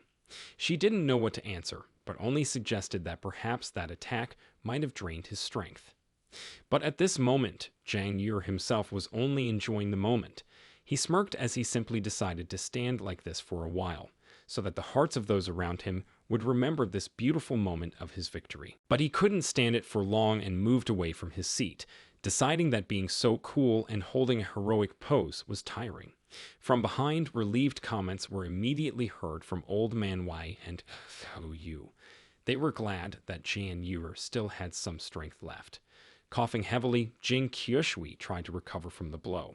She struggled to raise herself up, holding her bruised face, but she was unable to stand up to her full height, her legs unsteady due to the powerful hit from Jiang Yuer. Focusing her gaze, Jing Qiushui hissed at her opponent for injuring her. But the approaching Jiang Yuer hurriedly upset her. With his arms spread out to the sides, he said that it was better for her older sister not to jump to conclusions right now. Jiang Yuer took a few more steps forward and explained that there was no way for her to limit the duel to a single injury here. Jing Qiushui had not yet fully recovered from the blow and could not fully understand Jiang Yuer's words, but she could feel the threat. With a trembling voice, she asked Jiang Yuer if he really wanted to kill her. Jiang Yuer, without stopping or slowing down her pace, tried to answer her. Jiang Yuer mockingly asked his elder sister who she thought he was, and did she seriously think that he could commit such a shameless act as killing his sect mate. He explained that he, Jiang Yuer, had always had problems in life and work, and since she, Jing Qiushui, wanted to destroy his Danshan, he can't do anything other than respond to her in the same way as they say eye for an eye. From what Jiang Yuer said, Jing Qiushui's eyes widened many times over, and her face was distorted with a mask of horror. Jiang Yuer loomed over the terrified Jing Qiushui, seeming to be several times taller than he actually was. So much fear was playing with the girl's imagination. Kneeling down, Jing Qiushui, struggling to overcome her mute stupor, asked in a treacherously trembling voice that whether Jiang Yuer had really decided to destroy her Danshan. She tried to be indignant, but it came out awkwardly, only able to utter how dare he do such a thing to her. Jan Ewer didn't doubt for a moment. Anger moved his body. He raised his hand to do what he intended and replied to the frightened Jin Qushwi that she would see how daring he was. Jin Qushwi did not react to the threat in any way. Her body completely refused to obey. She only wheezed, "Master, save." At the last moment, before Jan Ewer's fist was about to reach its target, the fourth sister Fanzi intervened. She deftly blocked Jan Ewer's punch, and her strength was enough to throw the guy far aside, preventing him from carrying out his massacre on Jin Qushwi. Fanzi shouted that enough was enough, and called Jan Ewer a little brute. She presented her view of the situation, saying that her disciple Jin Qushwi had kindly given Jan Ewer some useful advice, and he had dared, for no good reason, to sneakily deal with her. Jan Ewer, wiping the blood from his face, replied that he was very curious as to why Fanzi was so thick-skinned. He asked Fanzi how she could talk about trying to mutilate him without changing her face, like Jin Qushwi only giving him a couple of tips. Next, Jan Ewer turned around and decided to address the Saint Master. In an indignant voice, Jan Ewer asked her, doesn't she care about such a thing, the way they tried to do to him? Jan Ewer also said that he was very worried about the future of their sect. Pointing at Fanzi and Jin Qushwi, he added that with such people, sooner or later, the entire sect would lose its entire reputation completely. The Saint Master calmly listened to Jan Ewer's words, but either didn't want to or didn't have time to reply anything to the guy. Immediately, fourth sister Fanzi shouted. She called Jan Ewer an impertinent person and asked how dare he disrespect his elders like that. Shouting that she would teach Jan Ewer a lesson today on behalf of his master, Fanzi threw a shuriken at the guy. Fanzi decided that it was worth killing the insolent Jan Ewer before the Saint Master spoke his word. Su Yu and the second sister shouted in one voice. They were trying to shout to Jan Ewer to start dodging. Jan Ewer realized that Fanzi was playing big and really decided to kill him. The system immediately squealed a message of danger, telling him that Fanzi's strength was outside his body. A clue also appeared, telling him that Jan Ewer could use 10 points of Qianlong energy. With it, he could use it to dodge the attack in question. A suggestion for using Qianlong energy appeared. Jan Ewer quickly realized that this was the way to use Qianlong energy and immediately agreed to use it. He did so just in time, as the tip of the shuriken released by Fanzi was about to hit Jan Ewer's face, but the activated Qianlong energy allowed Jan Ewer to dodge, and the shuriken whistled past its target. Immediately, a deafening explosion erupted from behind that could have hit Jan Ewer. Fanzi only opened her mouth in surprise. She was sure that her attack would be fatal to Jan Ewer. She thought about how this little brute was able to dodge her purple blade. This was unbelievable. She was saddened by the fact that it would be difficult for her as an elder to act further. Her attempt, alas, was unsuccessful. Clenching his fists, Jan Ewer told Fanzi that he and Jin Qushwi were worth each other. Every move they made appeared to be aimed at his life. He asked that did they really think that he, Jan Ewer, would just stand by and watch it calmly. Jan Ewer growled, explaining that he would definitely destroy Jin Qushwi's Danshan today. Gathering his strength, he added that no one would stop him from doing so. But Fanzi was only pleased with Jan Ewer's attitude. She shouted back at him for daring to be impertinent, and thought to herself she didn't expect that little brute Jan Ewer would give her another chance to destroy him. Jan Ewer decided to be cunning and use his maneuvers to force fourth sister Fanzi to dodge, while using all of his remaining Qianlong energy to reach Jin Qushwi. With every move he made, the energy melted like snow under the scorching rays of the sun. The 128 points dropped to 99, then to 66, immediately to 38, and eventually slipped to 0. But thanks to his design, he was able to confuse Fanzi. Reacting to Fanzi's every move, she was still unable to hit her opponent Jan Ewer, and he in turn achieved what he wanted and approached Jin Qushwi at the optimal distance. Jan Ewer, seeing Jin Qushwi's helplessness, only reminded himself that he would definitely destroy her Danshan, and no one would stop him from doing so. Catching the right moment, he raised his fist for a decisive strike against his opponent. Seeing everything that was happening and realizing the result, Fan Zi shouted how dare he do such a thing and rushed to the aid of her student Jing Qiushui. But Jan Yuer was unstoppable. His hand delivered a crushing blow to the back of the fleeing Jing Qiushui. Following the blow, Jan Yuer only wished that she would burst for him. Jin Qiushui wheezed loudly, spitting out a clot of blood from her mouth, and collapsed like a sack on the ground. She was completely stunned by Jan Yuer's blow and lost all possibility of resistance. Jan Yuer exhaled in relief as he realized that the enemy had been defeated, which was confirmed by Jing Qiushui's body, which was sprawled on the ground. Jan Yuer enthusiastically realized that the Qianlong energy was truly amazing. This energy was incredibly helpful to him in the fight. He was able to use it to easily dodge the attacks of Fan Zi, who was an expert-level elder. Immediately, an indignant shout was heard from behind Fan Zi. She shouted how Jan Yuer dared to harm her disciple right in front of her. Fan Zi's anger expressed itself in an attempt to launch a critical strike at Jan Yuer. The system immediately told him that danger was coming, and that the opponent's attack would be beyond his body limit. Fan Zi decided that Jan Yuer could dodge her attacks, which meant that she couldn't let him live. Otherwise, Jan Yuer would become a real hindrance to her in the future. Jan Yuer was truly frightened by the threat that was approaching. He was terrified how he could forget about this old woman who wished him harm. He realized that he no longer had any Qianlong energy left, and would no longer be able to dodge the blows. The realization that he had completely screwed up pierced Jan Yuer's consciousness with lightning. The second elder shouted, trying to stop Fan Zi. She could see from the side all the danger looming over him. But Su Yu took her hand and said there was no need to interfere, assuring her that Jan Yuer would not die. The second elder was indignant. How could Jan Yuer not die, after all? Fan Zi had already unleashed her deadly technique against him. Su Yu replied that he wouldn't get hurt because he had already shown what he was capable of, and someone would definitely save him by stopping Fan Zi.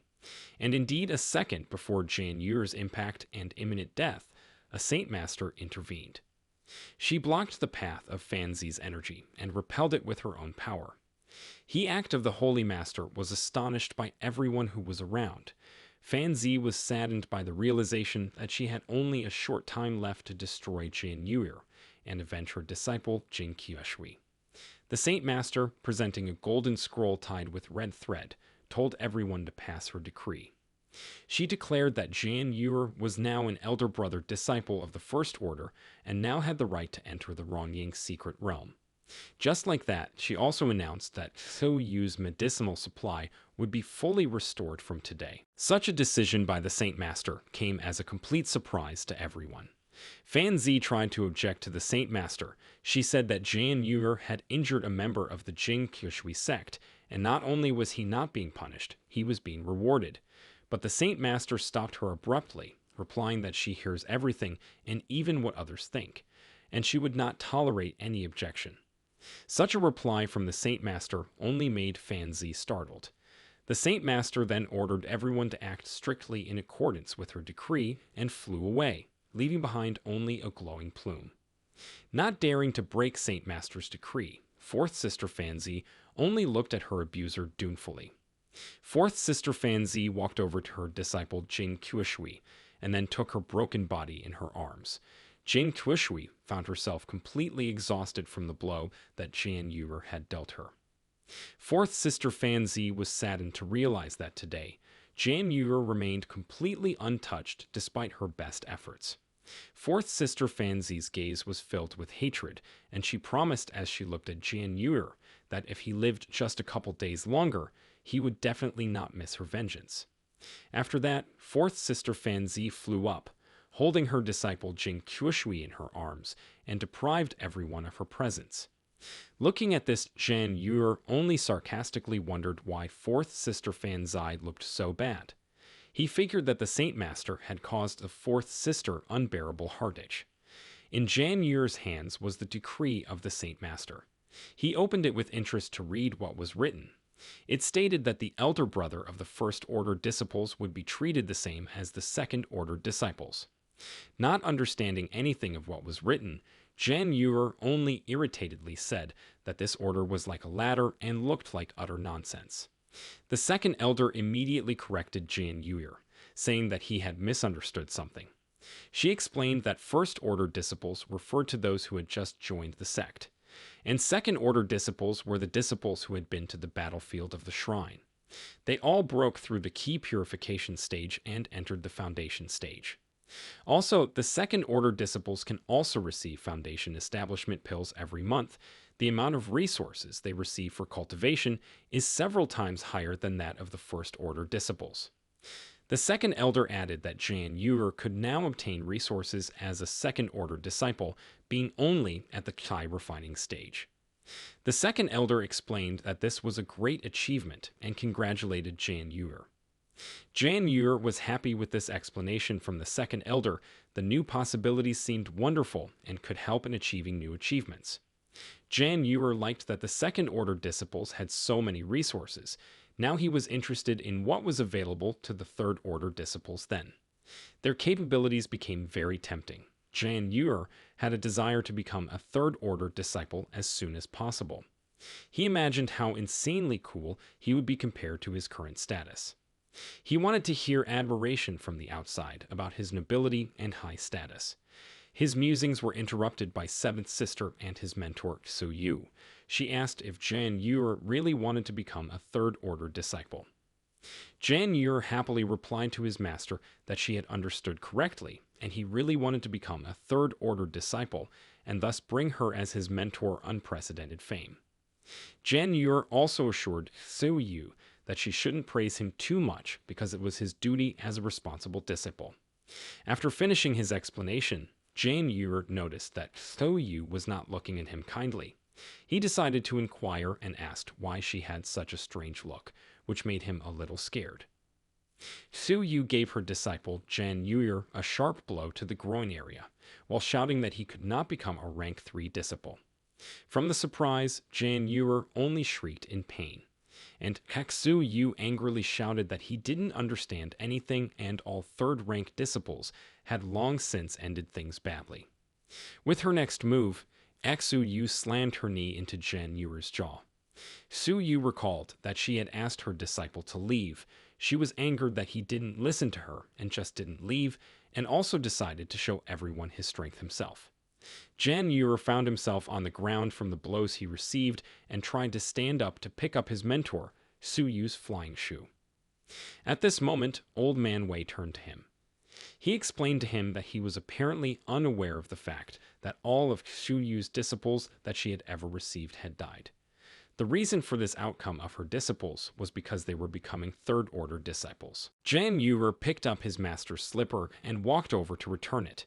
Jan Ewer stretched out his hand holding the slipper and reminded his master that she had recently been injured, and intense physical exertion was extremely harmful to her health right now.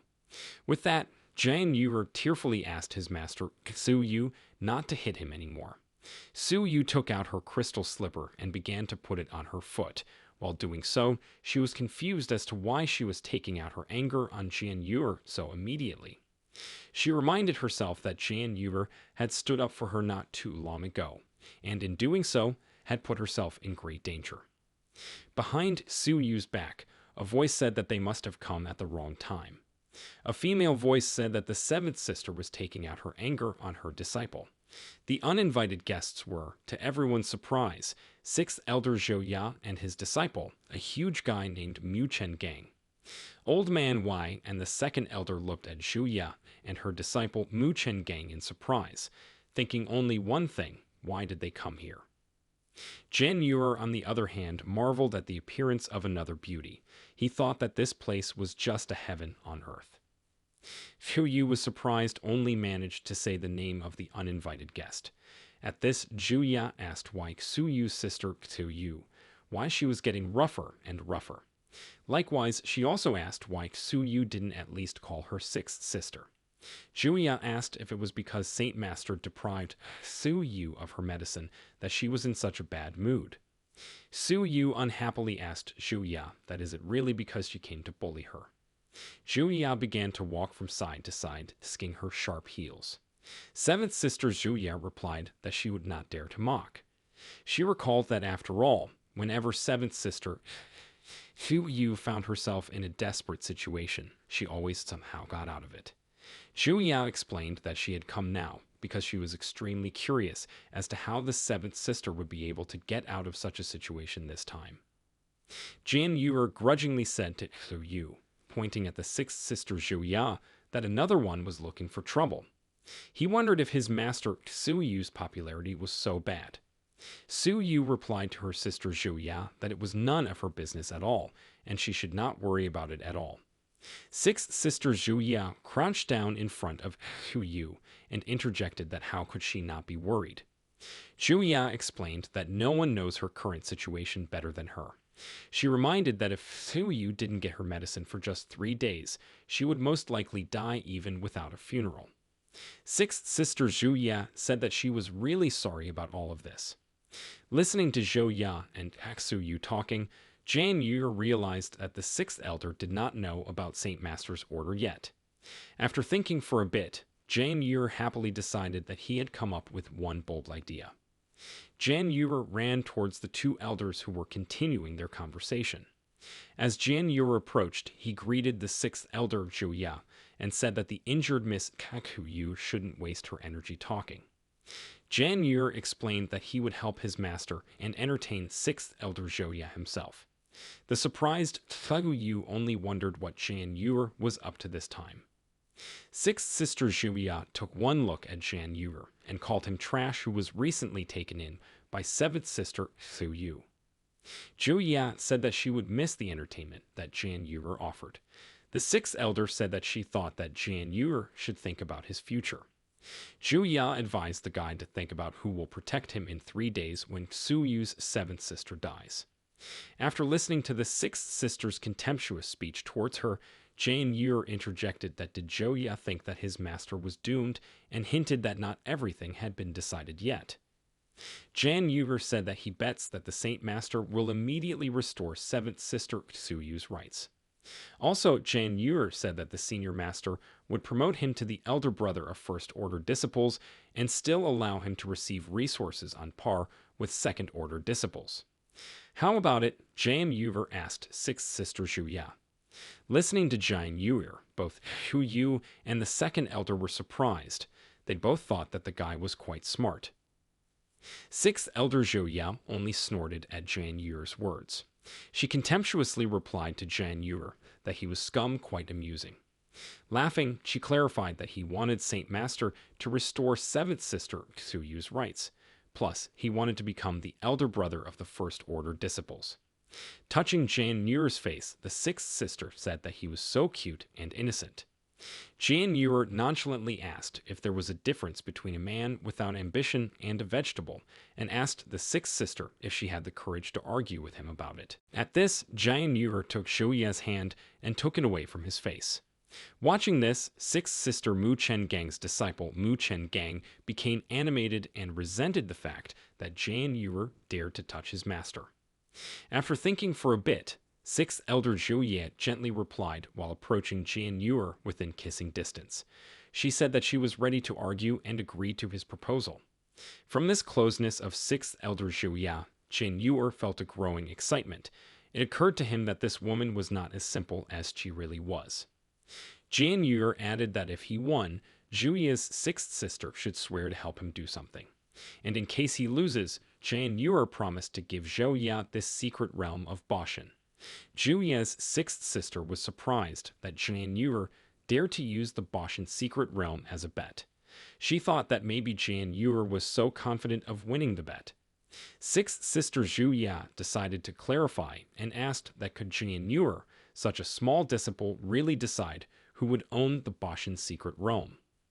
Jian Yu turned to Xu Yu and naively asked her to allow him to put the Boshan secret realm on the line. He added that they should try, and maybe they would get lucky this time.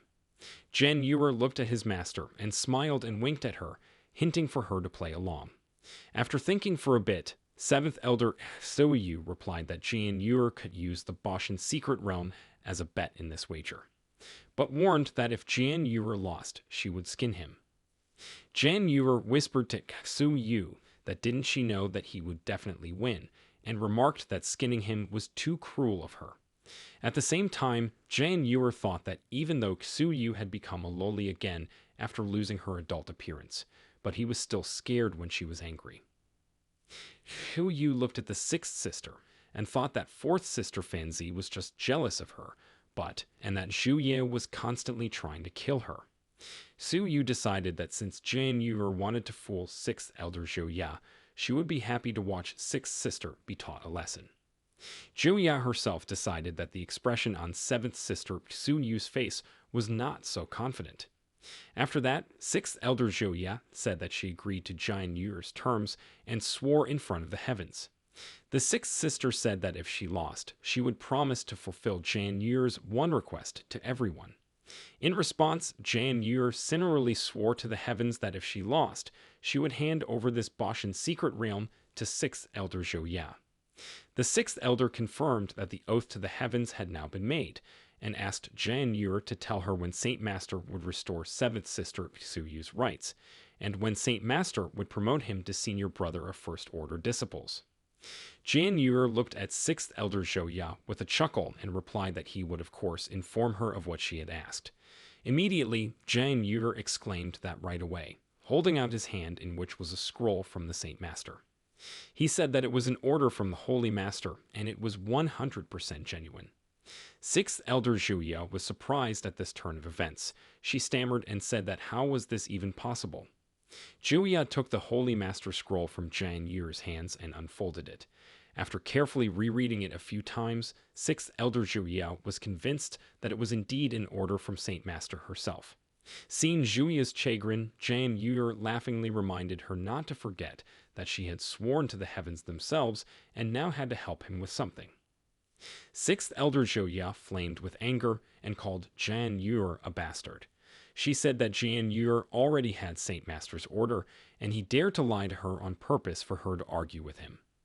Jian Yu, rejoicing at sixth sister Zhu Ya's reaction like this, replied that she shouldn't blame him for the fact that she appeared to have everything going into her chest instead of her brains. He explained that his master, So Yu, had dared to put the Boshan secret realm on the line, so she should have been completely confident of her victory. Such an answer only made the sixth elder hiss angrily with anger and annoyance. When her disciple Mu Chen Gang came to Zhu Ya's side, he asked her to calm down. Mu Chen Gang said that Jian Yu had a slippery tongue, and suggested that maybe he had used some tricks to deceive the Saint Master himself. Mu Chen Gang promised to take action to expose Jian Yu, and then everything would be found out for sure. Sixth elder Zhu Ye replied to her disciple Mu Chen Gang that she was very happy that he was here with her, otherwise she would have been angry to death. Jian Yu approached them, asking what they were whispering about, and wondered if they had suddenly decided to renege on their bet and break the agreement. Sixth elder Mu Chen Gang's disciple only laughed in response. He said that since Jian Yu had already heard everything, he wouldn't hide it from him anymore. Disciple Zhou Ya said that he being Mu Chen Gang's strongest first order disciple, he doubted whether Jian Yu could be his elder brother. Taking out his sword, Mu Chen Gang explained that he wanted to test Jian Yu's abilities on behalf of all the first order disciples. But instead of answering, Mu Chen Gang received a fist punch to the face from Jian Yu, which sent the sixth elder disciple flying several meters aside with a clatter. Jian Yu told him that he was talking too much. Sixth sister Zhu Ya was horrified by what she saw. She couldn't believe that her disciple Mu Chen Gang had been defeated so quickly. Zhu Ya thought that after her pair cultivation, Mu Chen Gang's strength should have increased by 7 leaps and bounds, yet he was already halfway to the foundation stage, and his strength could not be surpassed at the Qi refining stage that Jian Yu was at. She tried to think of how it was possible that Jian Yu's discard had slain her disciple Mu Chen Gang with a single strike. Looking at the defeated Mu Chen Gang, Jian Yu reminded him that didn't he see that by Saint Master's decree, he had become the elder brother to all the disciples of the First Order. Jan Yer corrected Mu Chen Gang for continuing to call him younger brother, and with a sigh, he added that the youths weren't so rude before. Mu Chen Gang, you stood up heavily after Jan Yer's strongest punch, coughing up blood and grunting heavily. After making several attempts to stand up to his full height, Mu Chen Gang, you still remained standing on one knee. Looking at Jan Yer, sixth elder disciple Mu Chen Gang asked how it was even possible that a seventh elder disciple was able to seriously injure him with just a single strike. But Jan Yer smilingly replied that he had completely misunderstood everything. Walking up close to sixth elder Mu Chen Gang's disciple, Jan Yer explained that he could kill him with just one strike. In response, sixth elder Mu Chen Gang's disciple only gritted his teeth in anger, but was unable to object. Jan Yer explained in a mocking voice that he was now Mu Chen Gang's older brother, so he could not afford to be cruel to him since he was a junior. Jan Yer also added that he could now only punish sixth elder Mu Chen Gang's disciple a little bit so that he would understand the consequences of disrespecting him, because if such a thing were to happen again, the consequences could be sad. Sixth elder Zhu Yat intervened. She shouted at Jan Yer and demanded that he stop teaching her disciple Mu Chen Gang. Zhu Yi walked over to Mu Chen Gang and helped him stand up, trying to get him away from Jan Yer. In doing so, she was saddened to think that she had made a mistake this time. Zhu Yi was saddened that she could not have guessed that seventh sister Zhou Yu had not taken a scum to be her disciple at all.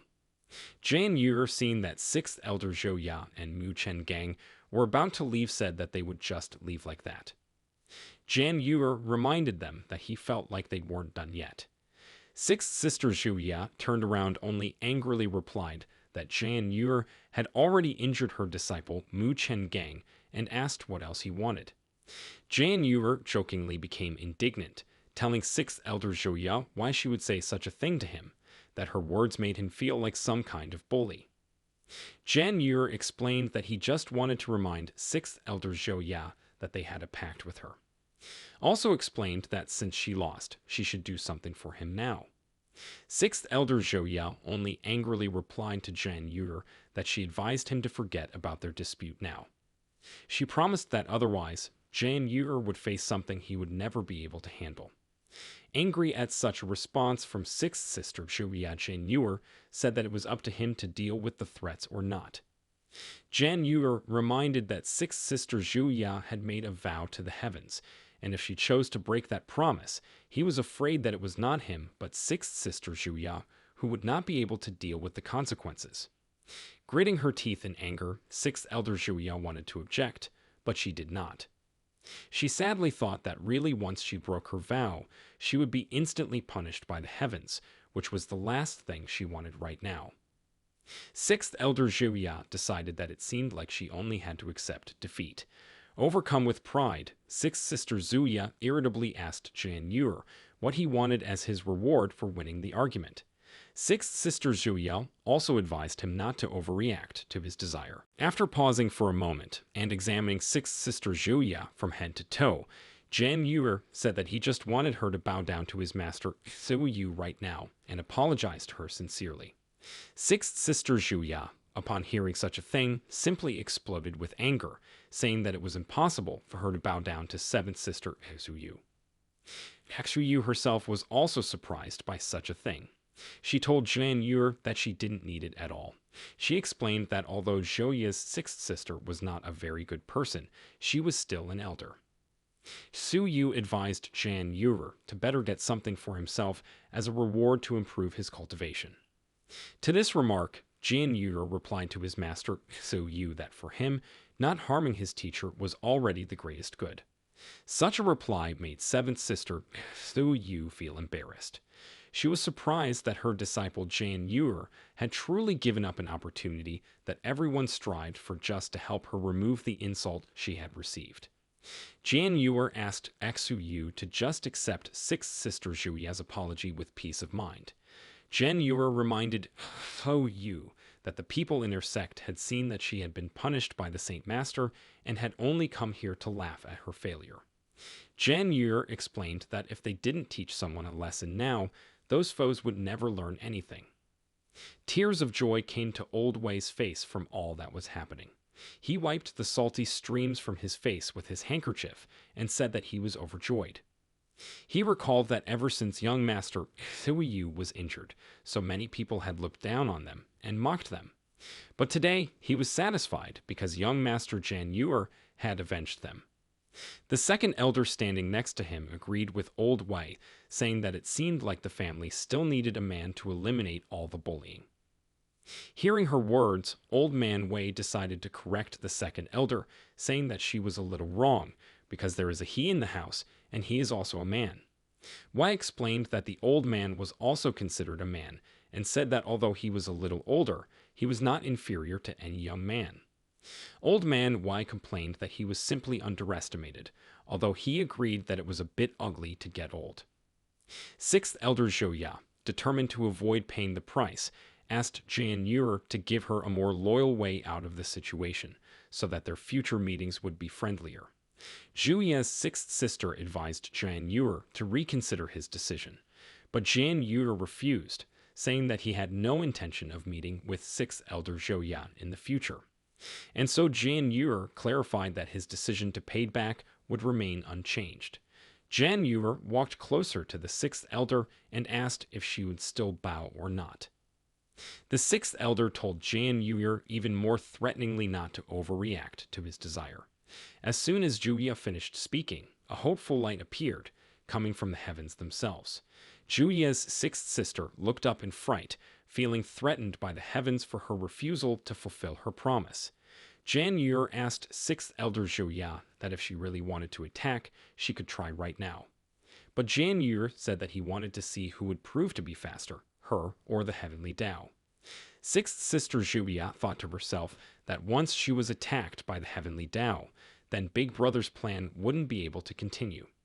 Promising herself that she would remember the humiliation from Jan Yuer today and reassuring herself that there was still plenty of time ahead, Zhu Ya obediently knelt down.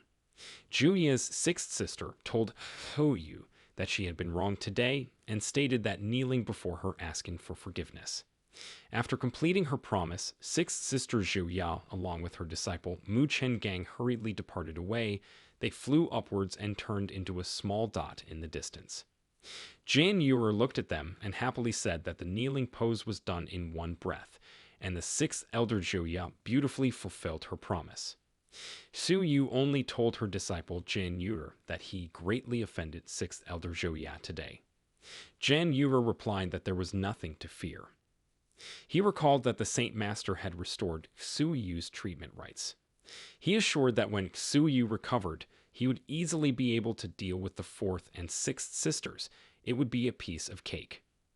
Su Yu hesitantly replied that if she could recover her strength, then of course it would be possible. Jan Yuer asked Xu Yu not to worry about her looking like a child again. Embarrassed, Xu Yu asked Jan Yuer what he had decided to do to make her look bigger. Jan Yuer explained that he meant that he could help her become a woman from a girl, but Su Yu did not listen and said that she would do it another time. Su Yu said that it was not worth talking about her right now. She told Jan Yuer that since he had shown the Saint Master his strength, she would like to tell him something. This only made Jan Yuer scratch his head in surprise. Su Yu said that the reason why the Saint Master kept insisting on her accepting disciples was because she had found a secret realm in the battlefield of the shrine. Su Yu explained, "It seems that that secret realm is a spatial temporal array.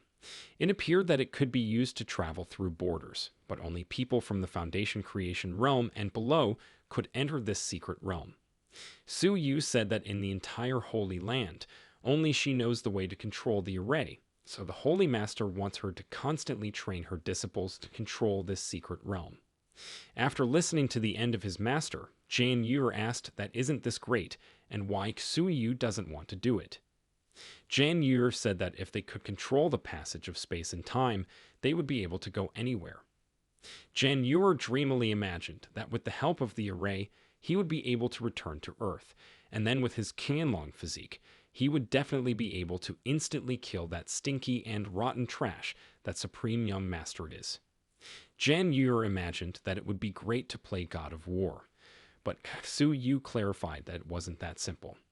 She said that she had 37 disciples before him, and they were all incredibly talented, but they all eventually died in that secret realm. Su Yu said that she didn't want anyone else to die anymore. And so, to deal with Saint Master's order, she specially took Jian Yuer, a scum in the eyes of the others, as a disciple. But unexpectedly, he also turned out to be a genius. Su Yu said thoughtfully, "Is it really God's will?" Jian Yuer listened and realized why. As soon as he showed his strength, Su Yu beat him up. So she was just trying to protect him from death. Jian Yuer was saddened that this time, he had messed up big time. In Jian Yuer's mind, he wondered what to do now. After all, he had just formed a relationship with Su Yu, and now he couldn't just die like this. The second sister explained to Su Yu that the train had already left since Saint Master had already seen the strength of little Jian Yuer.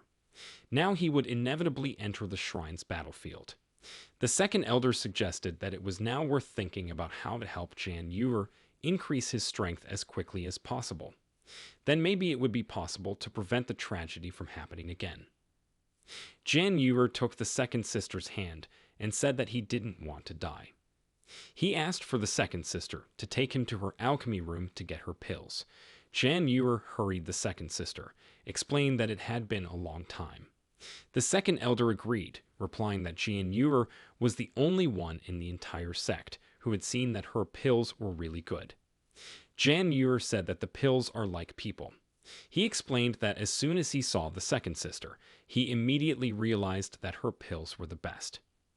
Old Man Wei asked Su Yu if she thought her disciple Jian Yuer would really be able to control the space-time passage.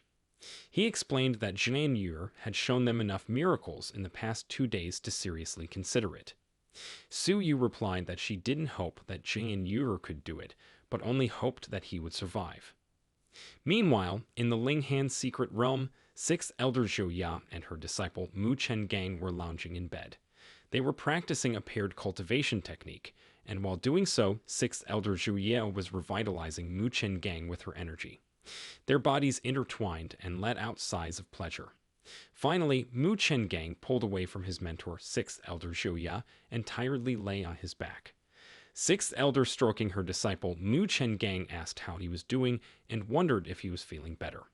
Mu Chen Gang gently hugged his mentor Zhou Ya's head and thanked her and said that his wounds were almost healed. Pressing herself against the young, strong body, 6th Sister Zhou Ya said that when Mu Chen Gang was in pain, she too was in unbearable pain. She, kissing Mu Chen Gang, said that if he was suddenly gone one day, it would be unusually hard for her. Mu Chen Gang, stroking his mentor Zhou Ya's luscious body, apologized for making her nervous. Mu Chen Gang offered to help 6th Sister Zhou Ya with her clothes. He enjoyed dressing her as much as undressing her. While dressing his mistress, Mu Chen Gang promised that he would do his best to defeat Jian Yuer, who had offended her. The 6th sister explained to her disciple Mu Chen Gang that with the paired cultivation technique, they would not be able to improve his strength for the right level.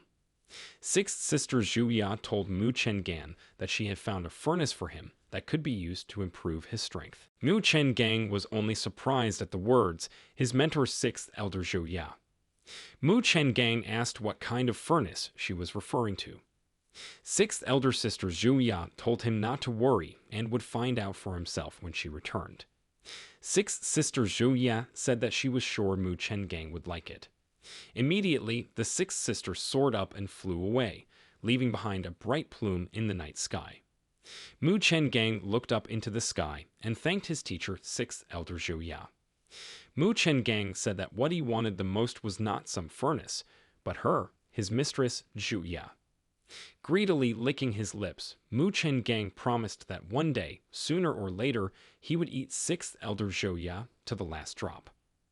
At this time in the Boshan secret realm, Jian Yuer and the second elder came to her alchemy study. The second sister invited Jian Yuer to come into her alchemy study. The second sister said that she couldn't wait for Jian Yuer to see her treasures. Entering the alchemy room, Jian Yuer thought that the second elder was even more impatient than him. Once inside, Jian Yuer marveled at what he saw.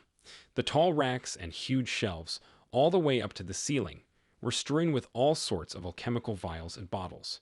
Everywhere he looked was littered with ingredients and pill-making equipment. Jan Uer suppressed his excitement, but still said how many pills there were. The second elder told Jan Uer that the oldest of the pills was over 100 years old. Also, the second sister added that it was because no one dared to take them, and she could hardly give them to him. But Jan Uer didn't hear her words. He rushed forward to the many shelves, saying that he thanked second sister and would take all the pills. Jan Uer ran and cheered like a child in a toy store, inspecting all sorts of pills between the racks. The second elder looked at Jan Uer and said that for many years, people in the sect had shunned her pills.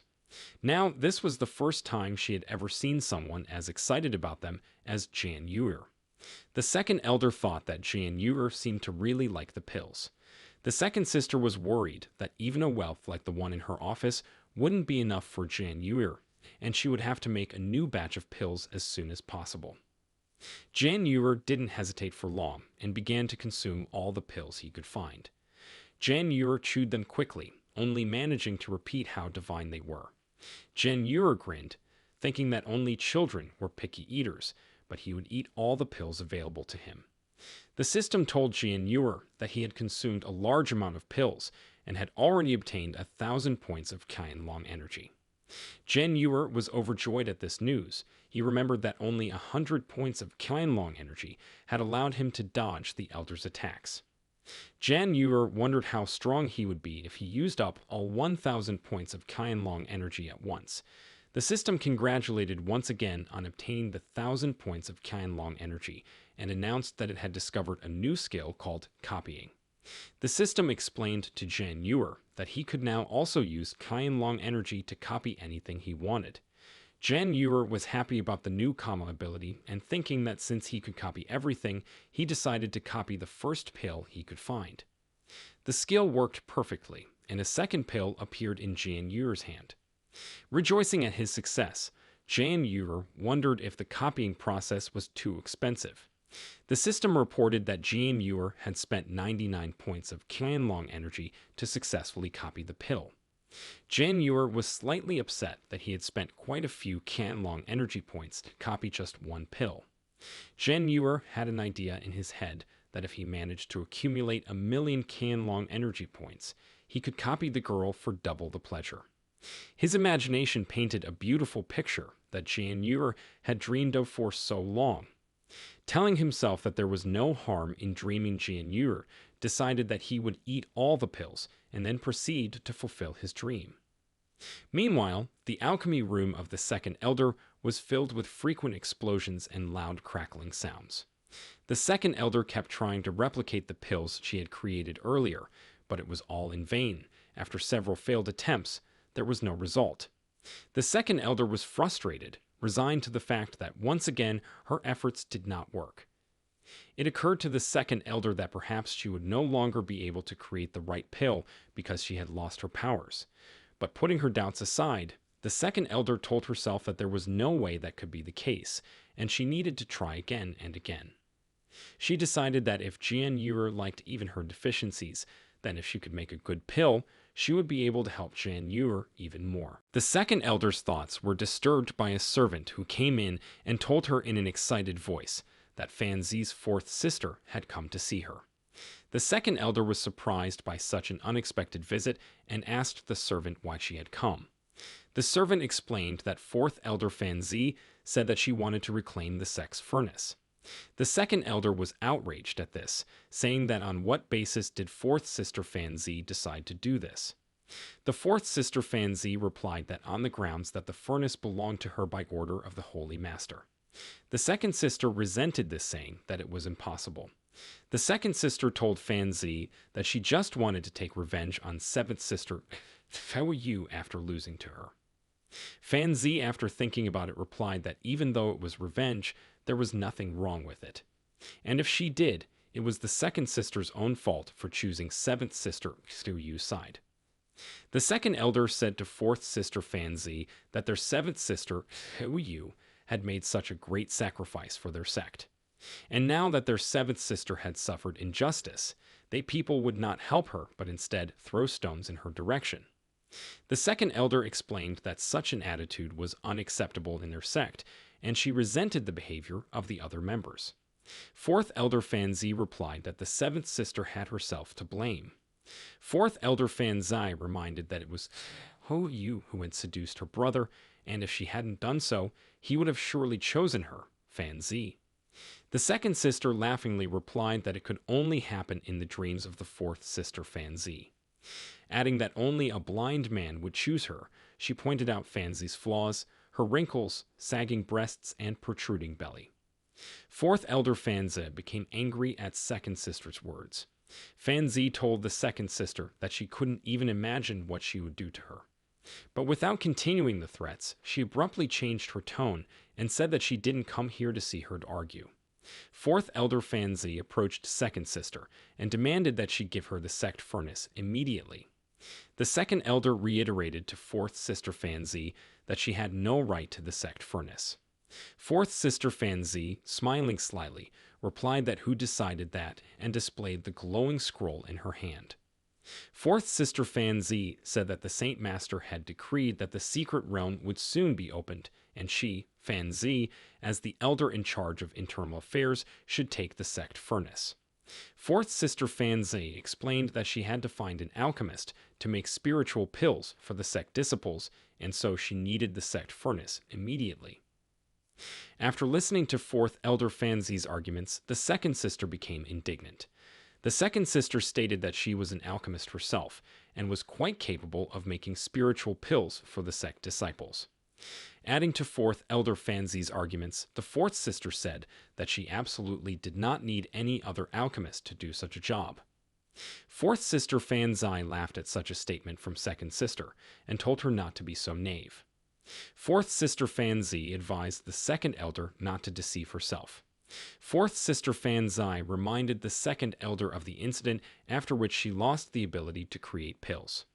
Fourth sister Fanzine explained that the reason why Saint Master had agreed to lend her the sect furnace was only because she cared about her fragile pride. Fourth sister Fanzi asked the second elder with a sneer that did she really think that she still had the same strength in her that she had on the battlefield.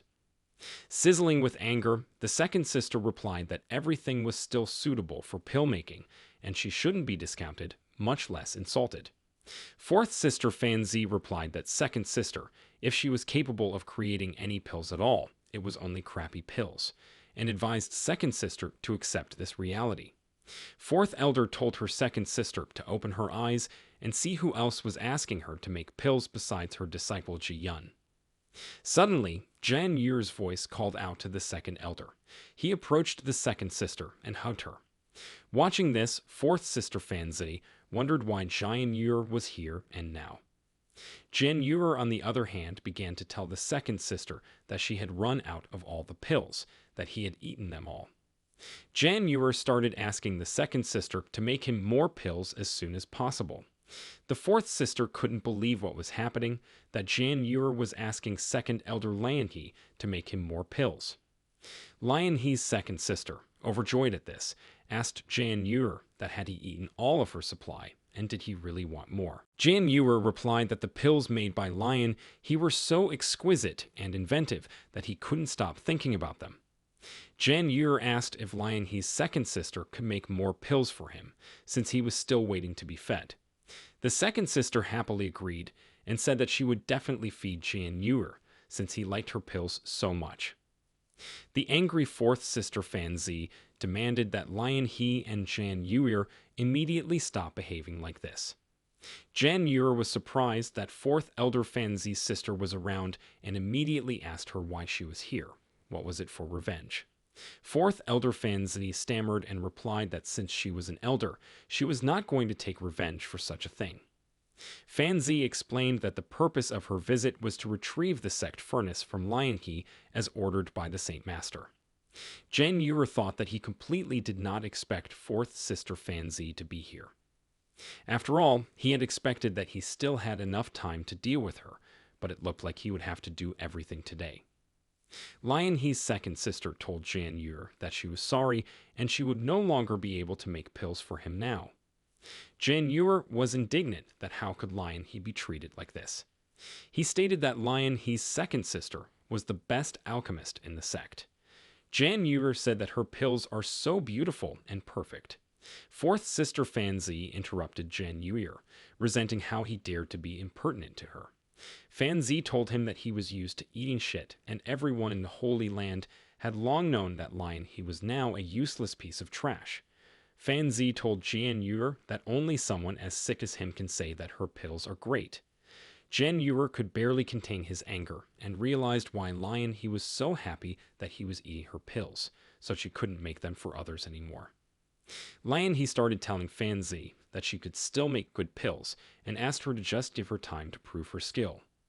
Jan Yuer thought sadly that Lian He loved alchemy so much and now her love was being taken away from her, and also trying to push her old scars at the same time. Fanzi replied that it's not that the clan doesn't give her time, it's just that it's been a whole 100 years and nothing has changed, and Lian He still can make anything good out of pills. Fanzi offered to give the sect furnace to someone who can truly utilize it. Jan Yuer intervened and asked who said that second elder could no longer make good pills. Fanzi replied that everyone in the Yuan dynasty Holy Land knows this. In response to this, Jan Yuer proposed to fourth sister Fanzi to make a bet. He suggested that if Lian He could do the task, then the fourth elder would fulfill his wish. If not only would Fanzi get the furnace, but he would also beg on his knees to forgive her on behalf of his master and the second elder. Fanzi replied that she didn't care much if Jan Yuer kneeled down and apologized. She said that if Su Yu did so, it would be much more interesting. Suddenly, Su Yu's seventh sister Su Yu's voice came from behind. She said to Fanzi, if she is so willing, she will join the bet. Overjoyed by Su Yu's appearance, the second elder asked her why she had come to visit. The seventh sister replied that she had come to see if her disciple Jan Yuer was making a fuss. Su Yu Fanzi had not expected Su Yu to show up, and this only upset her. Jan Yuer quietly asked Su Yu that if she trusted her disciple so much and wasn't afraid that he would fail. Seventh elder Su Yu explained to Jan Yuer that if he lost, she would only have to kneel down. And to him, she promised that he would die the most horrible death in that case. Jan Yuer confidently replied that didn't she know what her disciple was capable of. He advised not to worry and assured that her knees were so smooth clean he wouldn't let anyone make them dirty. Seventh sister Su Yu asked Jan Yuer to stop fluttering her tongue. Lian He corrected Xu Yu that Fanzi was right and he couldn't practice. Jan Yuer asked the second elder to trust him and believe in her own strength. He told her to imagine that she was the best and promised her that he had a plan to solve the problem. The second sister only nodded incredulously and agreed. Looking at her disciple, seventh sister Su Yu thought that although Jan Yuer's tongue was boneless, he didn't talk for nothing. She guessed that Fanzi, like Shu Ya, would fall into his net. Jan Yuer reminded Fanzi that it was her turn to agree to the bet. To this, Fanzi replied that she didn't think she would be asked to kneel in front of her. Fanzi replied that she agreed, and indeed, reminding Jan Yuer that everyone knew that Lian He was incapable of practicing alchemy. Jan Yuer replied that he admired the fourth elder's confidence and asked her to swear an oath before the heavens. Fanzi was indignant at such a request, saying that he didn't think the fourth elder would deceive him. Jan Yuer replied that he understood her refusal to swear an oath before the heavens was only because she was afraid of losing. Falling for Jan Yuer's ploy, Fanzi angrily replied that she would swear an oath to him. She immediately swore before the heavens that if she lost, she would fulfill the winner's wish, and if not, she would be punished by the heavens themselves. Jan Yuer nodded his head approvingly and told Fanzi that he admired her enthusiasm. He asked the fourth elder not to worry, and since Lian He rarely made elixirs, he offered to call other disciples to observe and learn the uniqueness of the skills. Fanzi happily agreed to call the disciples, saying that by doing so, he would only embarrass his other sister. This made Lian He nervous, but Su Yu calmed her down by reminding her how Jan Yuer had deceived Shu Ya. Jan Yuer asked second sister Ji Yun's disciple, Ji Yun, to inform everyone that the second elder would be practicing alchemy. He added that everyone could come and have a look at her skill, and the top 100 would receive a spiritual energy pill.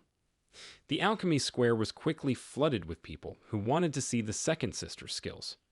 Most of the people who arrived didn't understand what was going on because the second sister hadn't practiced alchemy in years, and they all wanted to see her embarrass herself. Fan Zi said that thousands of disciples had already arrived, and it was time for the competition to begin. Jan Yuer asked Fan Zi what kind of pill she would like the second elder to make for her. The fourth sister asked for Lian He to refine the first-grade lunar initiation pill. Jan Yuer corrected her that it wasn't exactly what was agreed upon, but still agreed. Fan Zi clarified that she wanted exactly the improvement to avoid cheating. Jan Yuer replied to Fan Zi that she clearly wanted to cause trouble for the second elder. At the same time, he thought that although Fan Zi was cunning, it was unlikely that she would be able to control everything.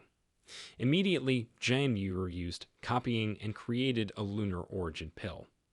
Fan Zi said that she had already done her part, and if Jan Yuer didn't do her part too, she would lose. Jan Yuer replied that he wasn't afraid and gave Fan Zi back her pill. Lian He clarified to Jan Yuer that she could hardly do a similar thing.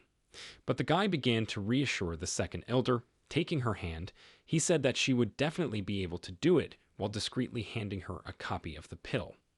This made the second elder cheer up and understood Jan Yuer's plan. The guy himself winked at the second elder and suggested that she should start creating the pill after all. Lian He went to the furnace and decided that she should just use the flame cover to throw the pill into the furnace, thus making it look like her own. The second elder thought that it was time to win this competition. Watching the second elder's work, the gathered disciples only mocked her and did not believe that she would succeed. Just like them, Fan Zi thought that the second elder was going to bluff, but she calmed herself with the thought that it was all useless, and soon the second elder would be a street mouse in the Holy Land. Suddenly, there was a loud explosion, and a ball of flame burst out of the furnace. Seeing this, the crowd laughed as they realized that the furnace had exploded and the second elder had lost the competition, just as everyone had expected. An overjoyed Fan Zi hurriedly announced that Lian He had lost the competition, adding that she knew it. Unexpectedly, the second sister replied that she had not lost and showed her the finished pill. The fourth sister only opened her mouth in surprise, and Lian He replied that she had lost to Fan Zi. The crowd's laughter subsided and turned into surprised sighs. No one could believe that the second sister could handle such a difficult task. The angry fourth sister said that it was impossible because the second elder had lost all her strength and could no longer create pills. To this, Jan Yuer remarked that the facts were right in front of Fan Zi and offered to compare the quality of both pills. Fan Zi agreed, but warned that their trickery would be easily exposed. With both pills in her hands tomorrow, the fourth sister marveled at the fact that they turned out to be exactly the same. The disciples who were in the alchemy square were as surprised as the fourth sister, for even an alchemy master would not be able to achieve such a thing. And the second elder was easily able to create a very high-quality first-grade lunar initiation pill in full view of everyone. From anger and the realization that she had lost, Fan Zi dropped both pills, unable to believe that Lian He could hide her strength from her. Jan Yuer turned to Elder Fan Zi.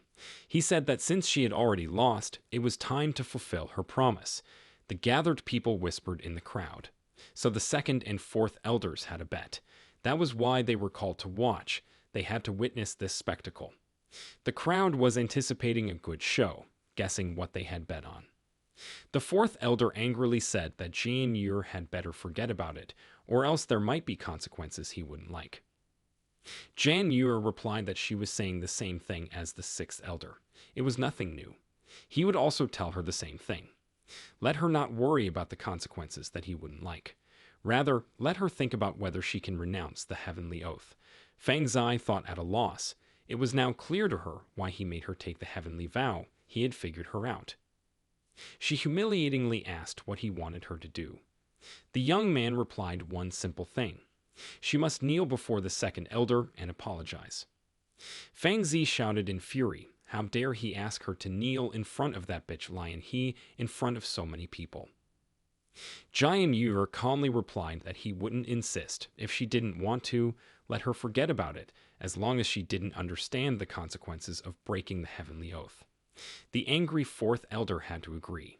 She humbly knelt down and apologized to the second elder for being rude to her. Lion He thought that she had wanted nothing more than for Fangzi to apologize to her for over 100 years. But when she heard her apology, she suddenly felt that she shouldn't have wasted 100 years of her life just to wait for them. She finally realized that people who live for themselves, whether they apologize or not, whether they understand or not, none of that matters to the path she always wanted to take. The dusty world is scattered by the wind. Suddenly, a spiritual flame erupted above the crowd of gathered people. It was the second elder's original spiritual flame. There were rumors that 100 years ago, the second elder's original spiritual flame had fallen into a deep slumber due to an accident, but surprisingly, today it had awakened. But just today. The second elder's original spiritual flame had awakened a long time ago. Otherwise, how could it have produced the pill? The second elder broke through her demons and reawakened her spiritual flame. The alchemy master had returned. Fangzi now guessed why lying he was able to make the immortality pill, meaning she had long since recovered her primordial spiritual flame. She thought that she had to urgently tell her big brother about this, otherwise their grand plans would fall apart. The fourth elder, leaving the field of dispute, promised the offender that she would not forget today's insult. They would meet in 3 days in the secret realm of Rongyan. A whistle resounded in the crowd, and Jian Yuer venomously remarked that this meeting would be necessary for her to kneel again. He said that he wasn't afraid of her and was looking forward to this meeting. The second elder thanked the little one fervently. Without him, she probably would never have recovered in her life. He made her feel better than she had felt in the last 100 years. The second elder, in gratitude, hugged Jian Yuer so much that he almost choked. His handsome face was nearly crushed into a flapjack. Lin Han solemnly announced that everyone who came to the Tao Shu secret realm to witness this performance would receive 10 spiritual energy pills. The people were excited and joyful at the news from Lin Han of the opportunity to receive 10 pills of spiritual energy to everyone who came to the Tao Shu secret realm to witness this unique performance. This was more than expected, and everyone present realized the value of the exceptional opportunity that lay before them. The secret realm of Tao Shu was considered a place where mysterious powers and knowledge prevailed over the ordinary world. People sought to enter this place to gain spiritual enlightenment and strengthen their energy. Spiritual energy pills were known for their amazing properties, and anyone who received even one felt a positive transformation in their body and mind. People were pleasantly surprised. 10 pieces, wasn't that too much? Even when they went to the Rongyan secret realm, the sect only gave them 3 pieces each. The second elder is very generous. The second elder said that there was no need to thank her, for she had done it for little Yuer. If they wanted to thank her, they should thank their elder brother. Jian Yuer thought that the second elder was helping him win people's hearts so that he would have authority among the junior disciples. The girl went up to him and told him it was a great favor to help her restore her spiritual flame. Lin Han was asked, "Isn't 10 pills per person too much?" To which the elder replied that she had recovered her primordial spiritual flame and would now be able to make a lot of pills. So she began to work in the alchemical laboratory with unprecedented enthusiasm. It had been over 100 years since the second elder had made pills with such dedication. Chu Yu said that it was all thanks to little Yuer. He laughed and said that Madame was flattering him. Meanwhile, in a short time, the second elder very quickly made so many spiritual energy pills that no one expected it. The people were very satisfied after receiving 10 spiritual energy pills each. They had never seen so many pills since they started cultivating. With these spiritual energy pills, they would be able to enter places in the secret realm of the Rongyan secret realm that only second-order disciples could enter. Then they were ordered to all disperse because the second elder needed some rest.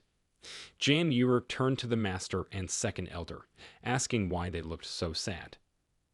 Su Yu replied that these disciples had mentioned the secret realm of Rongyan. And in 3 days, this realm would be open for him as well, because the Saint Master had awarded him a new disciple with a clearance to enter the secret realm. Yor asked, "Is this a bad thing?" Madame replied that it's actually good, but this time it's Fan Zi and Zhu Ya who will be the ones in charge at the opening of the secret realm, and she's worried that they might go against him. Unfortunately, the Saint Master might also be against him. Doesn't she know that everyone is targeting little Yor and won't step in to defend him? Saint Master will do it on purpose. She just wants Jiang Yor to grow up under suppression and struggle. The second elder said, "What if little Yor can't endure such a thing and dies?" Su Yu replied, then it would prove that he wasn't a true genius, and Saint Master didn't need to worry about him. Saint Master wouldn't regret someone's death for the sake of the sect. Lin Han vividly declared that let seventh sister not worry, she would not let little Yor die. She said that he could cultivate by eating her pills. She would make him a whole bunch of super powerful pills right now, and then his cultivation would skyrocket. The young man said, addressing the second elder, that he actually preferred poison pills, and the more toxic the better. As for ordinary pills, he wasn't too fond of them. The second elder remarked, no wonder he liked defective pills, apparently it was due to his special physical nature. She thought that she could make such toxic pills too. Jiang Yor swallowed the pill, marveling at its awesome poisonousness that he had never experienced before. He felt the energy penetrate into every cell of his being, giving him new strength and capabilities. It was something incredible, and Yor was marveled at the power this pill gave him. He was surprised by the second elder's strength. In the alchemy lab, she continued her tests and experiments. She was known for her skills in creating various poisons and potions, and her goal was to develop a special poisonous substance for the baby. The elder produced a special poison for the baby. It was the progenitor of all poisons called I Want You to Die 3,000 Times. It had a unique power that could cause irreparable damage to the body. When she offered this liquid to Yor, he asked her if the name was too long for this poison. It was his way of concern and distrust before such a powerful and dangerous potion. In response, the elder smiled and explained that the name had a symbolic meaning. It reflected not only its power, but also the wish that anyone who tasted the poison would survive death 3,000 times, enduring unbearable pain and suffering, to be reborn with new strength and understand the true meaning of life. Yor, although cautious of the offer, realized that this could be the key to even greater power and enlightenment. He decided to accept the challenge. Lin Han shared her amazing experience with the poison. I want you to die 3,000 times with Yor. She said that during her time in the Shrine's battlefield, she had experimented with this poison on a third-rank Earth dragon. The result was terrifying. When the poison entered the dragon's body, it died in agony. The dragon's spiritual core exploded, filling the air with heartbreaking roars and energy flashes. The dragon's corpse fell to the ground, coloring it a grim, blood-black color for miles around. The consequences of this experiment were disastrous. For several decades, there was not a single flying crow, not a single living creature, not a bone, not a drop of blood in this area. All life left this forbidden place. It became a symbol of death and desolation. However, even after such a horrible outcome, the story of the poison did not end. Subsequently, a Danshin master who was at the stage of enlightenment accidentally entered the Forbidden Land. Carelessly touching the bones of an earth dragon, he died instantly. The poison left in the bones was so dangerous and deadly that a single touch was enough to kill the master himself. The poison, I Want You to Die 3,000 Times, is one of the most destructive and deadly in the world. Its toxicity is so powerful that even touching its remains causes instant death. Jiang Yor expressed his fears about the strength of the poison and his ability to survive it. He realized that his Qianlong physique was delicate and not so stable to withstand such powerful toxicity. He feared that if his body could not digest the poison, he would simply vomit, and the consequences could even be fatal. Yor also noted that this poison was able to destroy a master at the Danshin stage, indicating that it was extremely powerful and destructive in nature. He realized that going against nature and deliberately injecting such a powerful poison into himself meant opposing nature itself, which was very dangerous. The elder noted the poison's fatal flaw, its slow action. It took 30 doses a day for 3 days for the toxicity to set in. This meant that the toxicity built up over time, and the body had a chance to partially adapt to this poison. However, despite this, its very potency and potential danger remained very high. Jan Eurer was facing a tough decision. He had to decide whether or not he should risk his life and health to gain the transformation ability and power that this poison had to offer. Being cautious and weighing all the risks and benefits, he had to make a decision that would determine his fate. Jan Eurer sighed as he gathered his strength and said that there was nothing to fear if he took the poison in doses. He had exactly 3 days left before the opening of the Wrong Yan's secret realm, and he realized that this I want you to die 3,000 times poison was simply made for him. He realized that it could be the key to transforming him and gaining incredible strength. Jan Eurer asked the second elder to give him the poison quickly so that he could start taking it. He was willing to accept the challenge and face the danger that the poison posed. He was determined to use its power to achieve his goals. In response, the second elder reassured him and told him not to worry, for this poison did not require him to drink it. This indicated that the poison could have been administered in another way, perhaps through external skin exposure or otherwise. Jan Eurer was imbued with these words and realized that he should trust the second elder's skill and her knowledge of using poison. He realized that the process of using poison would be done under her supervision and guidance. The young man asked, "But how do you use it?" She replied that that was another disadvantage of poison, which was that it had to be injected directly into the body, and she pulled out a huge syringe. Little Eurer said that this syringe is so big that it could pierce a man through. The second elder picked up the syringe and told Jan Eurer not to worry. He wouldn't die from it. He might even enjoy the process. Let him not be scared.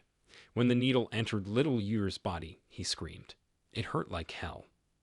On the last day before the opening of the Wrong Yan's secret realm, Jan Eurer was taking the last dose of the I want you to die 3,000 times poison. He was determined to complete this course and gain all the benefits this poison had to offer. Lin Han, who accompanied him in this process, prepared the last injection and injected it into Jan Eurer's backside. At the moment of injection, Jan Eurer felt some sense of pleasure despite the danger and toxicity of the poison. This caused a comment from Lin Han, who noticed that from the look of him, he enjoyed it after all. However, no matter how Jan Eurer reacted to the poison ingestion process, what was important was that he had completed it and managed to endure its effects. Now he was facing the hope that this experience would bring him the strength and transformation he longed to achieve. Then Lin Han said that the poison was already all inside him. The poison would start to take effect soon, so he should prepare himself. The system reported that the deadly poison in the host's body has been detected and the conversion into Qianlong energy has begun. He receives 10,000 points of Qianlong energy. The master reached the 10,000 points of energy mark for the first time, and for that, he was rewarded with a special ability called Soul Concentration. He can spend 1,000 energy points to create a battle ki pill. Each such pill explodes with a force equivalent to the strongest strike of the peak of the core creation realm. Eurer then decided to take one such pill and see what would happen. He spent 1,000 points of energy, and the battle ki pill was successfully created. It turned out that it wasn't a pill, but a real grenade. At this time, an outstanding disciple of the Mu Zhengding sect was practicing meditation with Ling Yu. He asked how she liked the gift from his master, the pill-making furnace. When Master Zhu Yao approached them, Ling Yu expressed her deep gratitude for accepting her and her brother Mu as her students. She recognized that it was a great honor and opportunity to study under such a skilled and experienced master. Ling Yu realized that without Master Zhou Ye's help and guidance, her cultivation would not have been able to progress so quickly and successfully. She was grateful not only for the opportunity to practice beside Brother Mu, but also for Master Zhu Ye, giving them access to the pill furnace. Ling Yu understood that this was a key tool in their practice and allowed them to speed up their cultivation. She marveled at the quality of this furnace. Lin Yu had dreamed of such rapid cultivation and enlightenment, and Master Zhu Ya had helped her make that dream a reality. She appreciated all the efforts and knowledge Master had used to make their path to perfection more efficient and successful. She felt inspired and blessed to have the opportunity to work with such a master and utilize advanced tools for her progress. The sixth elder said that then from now on, she should work properly with the steel. Steel has its own demands, and she and Mu must meet them. Lin Yu bowed to the master and thought that Zhao had taken her as an apprentice and wanted her to melt steel in the furnace to create pills. Mu Zhengang told Master Zhu Ya that after training with Sister Lin, his strength had increased. This time, he would definitely kill Zhang Yuer to wash away the shame of the past. Master replied that the two of them had reached the foundation stage, and even if Zhang Yuer was strong, he was only at the Kai refining stage. Her disciple will be able to kill him in a few seconds. But this time, besides killing him, he has a bigger task to accomplish. He needs to retrieve the Rongyan beads. The disciple was surprised. After all, these beads are the foundation of the entire Rongyan secret realm, so he is afraid that he and Sister Lai will fail. Zhu Ya interrupted him and told him not to worry. When the time comes, someone will help them. She gave him a map of the location of the beads on the peak and ordered them to go to the secret realm. Mu Zhengang thought that if he could get the beads, he would advance to the Danshan stage, and then he could beat the master dry. And Lin thought that she didn't know what kind of beads they were, but they must be very valuable, and if she could get them, we might get rid of this disgusting couple. With the time for departure to the secret realm approaching, Zhang Yuer was still suffering from the effects of the last poison injection. His condition had everyone worried, and many hoped that he had not died from the poisoning. There was concern about his pale face and the weakness that accompanied him. However, Xu Yu, noticing the anxiety of the people around her, decided to calm them down and express her confidence in Zhang Yuer. She stated that Zhang Yuer was endowed with a special physique that would allow him to cope with the effects of the poison. She assured everyone that despite his current condition, he would recover soon and be ready to go to the secret realm. Such words from Kou Yu gave some confidence and reassured those around her. Everyone agreed to trust her wisdom and believe in Zhang Yuer's strength. They hoped that he could overcome the effects of the poison and join them in the secret realm to explore its secrets together and transform into a more powerful being. Then everyone saw him coming out, and he had just an awesome pose on his way out. He turned to the master and the second elder, seeing that they were very excited, and offered a hug. Instead, he was hugged by Old Man Wei and said that he had scared him to death. Meanwhile, Kou Yu solemnly announced that his entry into the mysterious Rongyan realm was an opportunity and a test. She held out a golden pill to him and said that it would help him in his time of need. Lin Han was surprised. The seventh elder was going to give the young man the heaven-killing golden pill that she had obtained in the secret realm of space and time. Yuer asked, "What is this heaven-killing gold pill? How valuable is it?" Madame explained that the golden pill of heaven killing was beyond the capabilities of this world. She revealed her speculation as to the nature and history of the pill.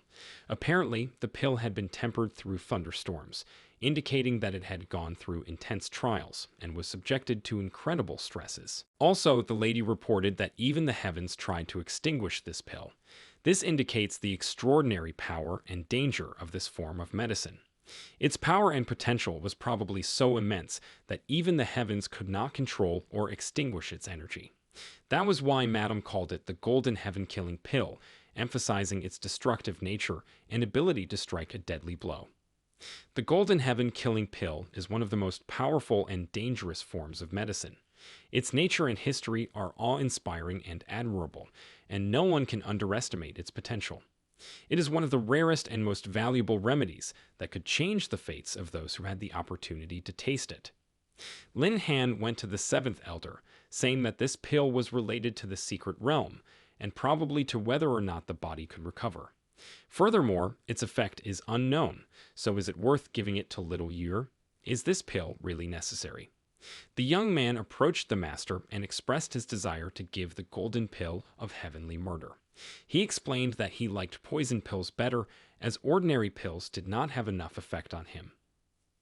Jan Ewer might have felt particularly attracted to poisonous potions and pills that had stronger and more intense effects. He realized that ordinary pills might be too mild and not effective enough for his needs and purposes. He hoped that the master could use the pill for his own purposes, or help him find other potions that fit his needs. She said she was giving it away for other reasons. The energy in his body is somewhat similar to this pill. His body and this pill will help restore her true body.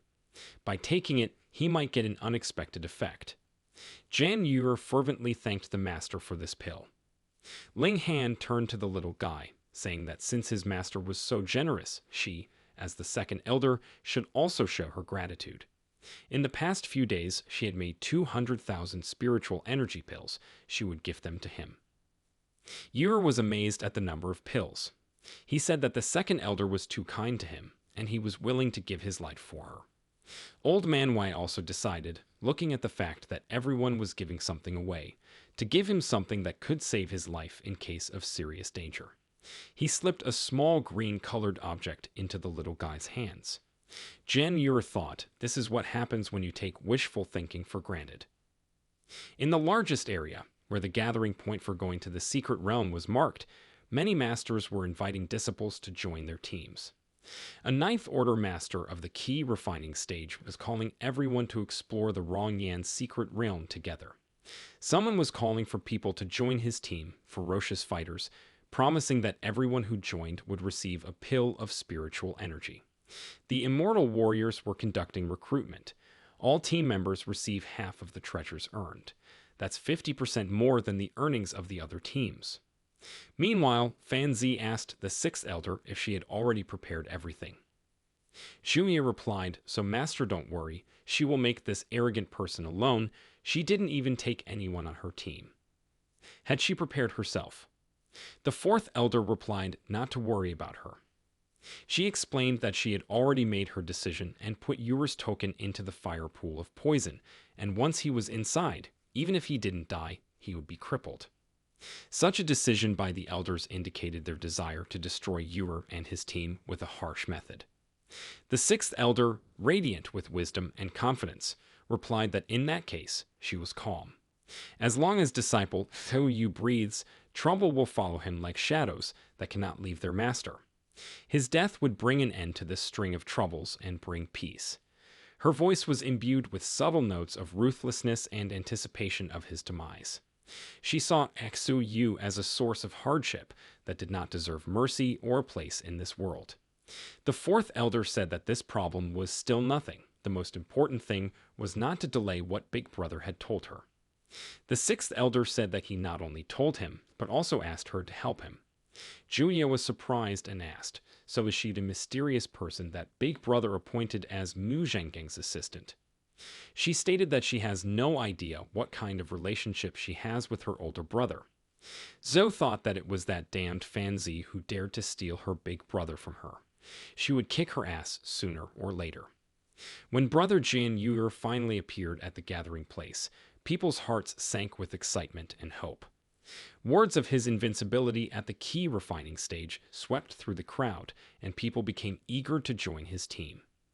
His strength and achievements commanded absolute admiration and respect. Everyone who dreamed of becoming part of his team saw it as an opportunity to participate in a great and successful journey into the secret realm. They believed that under Brother Ewer's guidance, their own strength would be strengthened, and they would be able to pass through all the trials and obstacles that would come their way. There were an incredible number of people wanting to be on his team, and their excitement and determination was palpable in the air. They admired his skill, strength, and determination, and were eager to learn from him, to walk beside him, to be part of his epic journey. This admiration and mass desire to join his team reflected not only Brother Ewer's unique qualities, but also the hopes and dreams of every person seeking personal transformation and the achievement of great heights. They saw in him the embodiment of their own ambitions and hopes for a better future. Jan Ewer rejoiced at his increased popularity. He didn't want to hide his superiority anymore. He said that if everyone was so eager to hang out with him, they were welcome. Suddenly, a new rumor quickly spread through the neighborhood like a flame, bringing with it a wave of excitement and hope. It was about how Mu Zhengding, a great and respected warrior, had formed his own team, and anyone who chose to join would be generously rewarded with 20 pills of spiritual energy. This was far more than what even the second elder was offering. The news of this unique opportunity thrilled the people, and their hearts filled with joy and excitement. The 20 pills of spiritual energy were a treasure that could expand their potential and bring them closer to their own goals and dreams. The opportunity to obtain such wealth attracted many people. Many of those who had previously chosen Jian Yu's team were now faced with a dilemma.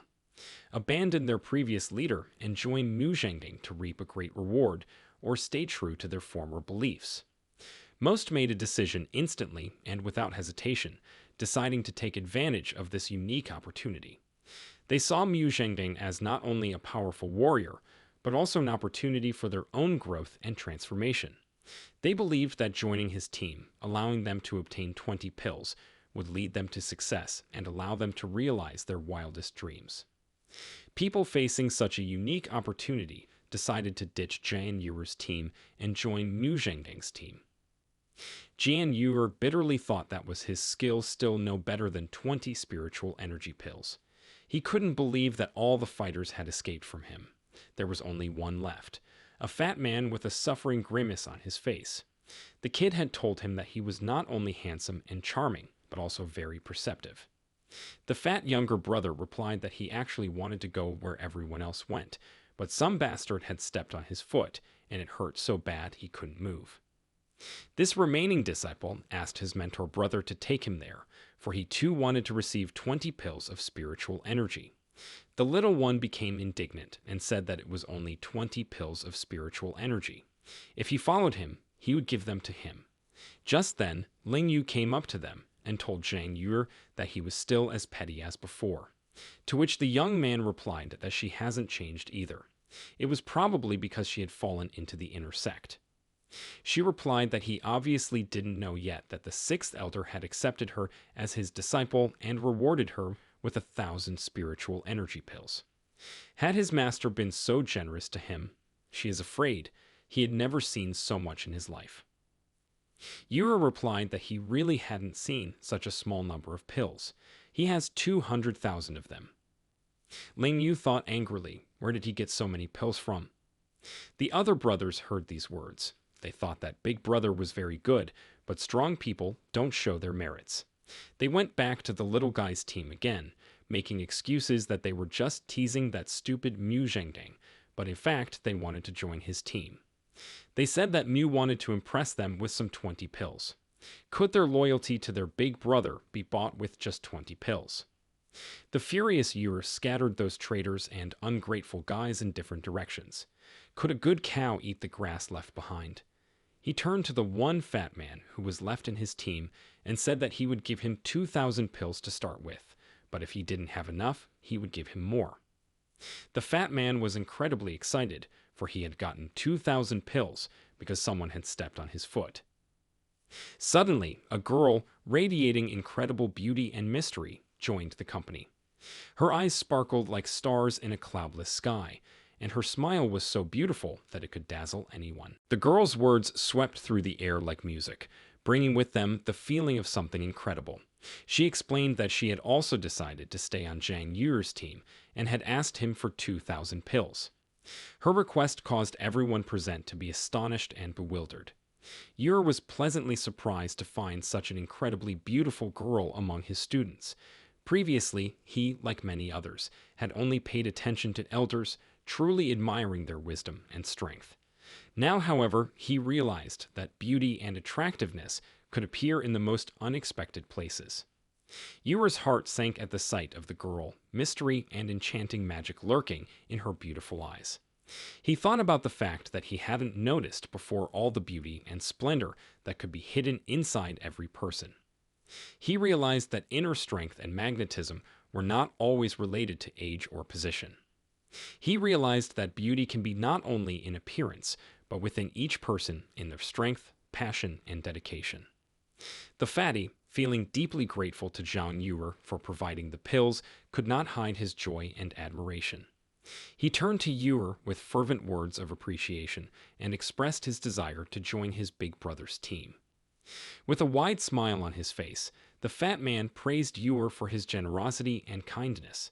He noted that he would be more than happy to join his big brother's team today to support him in all the trials that lay ahead of them. He was ready to follow Yuer through fire, water, and copper pipes. Such was his loyalty and determination. The young man told him to back off. The fat man tried to warn him that he might be in danger if he teamed up with this woman. Yuer said that was his point exactly. She has such a stunning body that it's really dangerous. He won't be able to control himself and could explode at any moment. But he's not afraid. Danger is his middle name. The fat man objected that this was not the danger he was talking about. This woman's name is Lin Shanyi. She is a disciple of the fifth elder. The fifth elder stole one of the sect's greatest treasures, the ice pearl, and ran away, leaving behind only the lonely Lin Shanyi. She is now an outcast in the sect, so if he teams up with her, there will be a lot of trouble. Lin Shanyi, the disciple of the fifth elder and the bearer of a mysterious history, evoked mixed feelings in Yuer. Her name sounded like an enigma related to the past and the secrets she carried in her heart. The story of the fifth elder stealing the sect's great treasure and fleeing left Lin Shanyi lonely and an outcast within the sect. This story created a shadow of mysticism and distrust around her name. Many saw her as a potential source of trouble and misfortune related to the past. However, Zhang Yuer felt something more in his heart. He saw Lin Shanyi as not only sad and mysterious, but also the depth of her soul and the passion with which she moved forward despite her position as an outcast. He realized that Lin Shanyi's path was different from others, and her strength and determination could be an important addition to their team. Yuer realized that teaming up with Lin Shanyi carried with it risks and possible trouble due to her past and outcast status. However, he saw in her the potential for transformation and the strength to overcome any difficulties. He believed that the true meaning of her presence on the team could only be discovered through penetrating her heart and understanding her story. It didn't take long for Yuer to face the choice of accepting Lin Shanyi and including her on his team despite the potential trouble or staying on the safe side. He recognized that such a decision could lead to difficulties, but he also saw it as an opportunity to grow and push his own boundaries. Yuer said that was why he had never seen the fifth elder his master was talking about. The girl told him to give her the 2,000 pills. Yuer replied that he thought it was inappropriate to give a girl with such a special status 2,000 pills. Lin Shanyi said, "What kind of big brother is he if he is just like everyone else?" and went away. Yuer said he hadn't finished his sentence yet. He meant that it was inappropriate to only give her 2,000 pills. She is obligated to receive much more than that. He would give her 20,000 pills. Fatty thought that his older brother was not only dazzled by the girl's beauty, but had finally lost his head to her beauty. Anyway, now their mini-team consisted of 3 people. Yuer turned to his companions to get the pills quickly because the portal was about to open. Fatty asked him if it was true that he was going to accept this girl into the team. He advised his older brother to think 3 times before making such a big decision. Yuer replied that he didn't just accept her on the team because of her beauty, he just saw her as a good person. Fatty shouted that her master had betrayed the Saint Master, and if they united, everyone would be in trouble. Zhang Yuer, in annoyance and indignation, expressed his view that Lin Shanyi was responsible for his Master Saint's actions, not herself. He emphasized that the Master Saint should separate her from past events and not worry about the possible prejudices of others. It was her master who rebelled against the clan, not herself, so why should the Saint Master be angry with her? Yuer realized that he couldn't change other people's opinions and prejudices, but that shouldn't stop him from establishing his own relationship with Lin Shanyi. He realized that every society and sect could be prone to conflict and disagreement, but it was important to maintain individual independence of thought and make one's own decisions. He saw Lin Shanyi as not just an outcast, but an ordinary student who deserved her own recognition and respect. While the argument between Zhang Yuer and the fatty continued, The girl couldn't help but notice that all these emotions and passions arose because of her. She looked at Yor with some surprise and thoughtfulness, realizing that he was different from others in the environment around her. To her, Yor was a special young man who refused to accept conventional opinions and prejudices. His independence of thought and his ability to see things from different perspectives attracted her attention. She saw something special in him that set him apart from the rest. The girl felt that there was a special connection and mutual understanding between them, even if they were just beginning to get to know each other. She saw in him a man who was able to make his own decisions, not subject to public opinion, and that inspired her. The fat man was not lagging behind. He said that he had already learned a lot from the master and asked for 10,000 to 20,000 pills. Instead of pills, he got a good kicking and a kick in the ass. All the team members gathered at the meeting point, greeting the sixth elder respectfully. She arrived a little late, but immediately apologized to everyone present. The elder's face expressed concentration and certainty. When everyone was gathered, the sixth elder announced that the portal leading to the secret realm had finally been opened. However, she warned everyone to be extremely careful. When passing through this portal, they might end up in a random place in the secret realm, where unpredictable dangers awaited them. The eyes of all those gathered were filled with mixed feelings of excitement and tension. They realized that their adventure was just beginning and that every step could have serious consequences. However, they also felt an inner excitement and determination, ready to take on this challenge and explore the secret realm. The elder continued, reminding each team member of the need for cooperation and mutual support on this dangerous journey. They must stay together and be willing to help each other to overcome any difficulties they encounter. After the final words of the elder, all present confirmed their readiness and acceptance of this upcoming test. Their eyes reflected determination and growing inner strength. Everyone thanked the sixth elder for the reminder. She reminded again for the co-commanders to hold hands or else they would be transported to completely different places. The elder looked at Zhang Yu's team and thought she didn't expect him to find co-commanders, but she wouldn't let him act as he pleased. And the little boy, seeing her angry look, thought that she would not leave them alone for her insult, so they should be careful. He asked his companions to hold hands and ordered them to be careful. The fatty asked Yor fearfully, "Is going through the portal so difficult? Why does he look like he's facing the enemy?" The little man replied that he had offended Zhuya. She lost a bet to him, and he publicly made her kneel down. Fatty got scared and said that he seemed to have forgotten to turn off the gas at home. Maybe he'd go with him next time. They entered the portal. The sixth elder, with a sly chuckle on her face, planned to increase the difficulty level for Zhang Yu when passing through the portal. She was satisfied with the thought that she had created a hurdle that would put him in front of new challenges and would not allow him to do without her help. With curiosity, she waited to see how he would handle this challenge without asking for the slightest bit of support from her. The team of 3 was so shaken in this situation as if they were in an airplane in distress in the air. They were puzzled and didn't understand what was going on. The fat man turned to the girl, who was obviously more experienced, and asked what this barrier was that was so complicated. The girl replied that it was a barrier related to the foundation stage. This was confirmation that the sixth elder had not sat idly by, but had developed a refined barrier that required special strength and skills to overcome. However, despite all the difficulties and unpredictability of the situation, Zhang Yu and his team did not give up. They realized that they were facing a serious challenge, but they were ready to fight it. They gathered their strength, trusted their skills, and believed in their ability to overcome the barriers and achieve their goal. Thus, the sixth elder, although excited about his plan to make things difficult for Zhang Yu, could not foresee his strength, determination, and ability to overcome obstacles.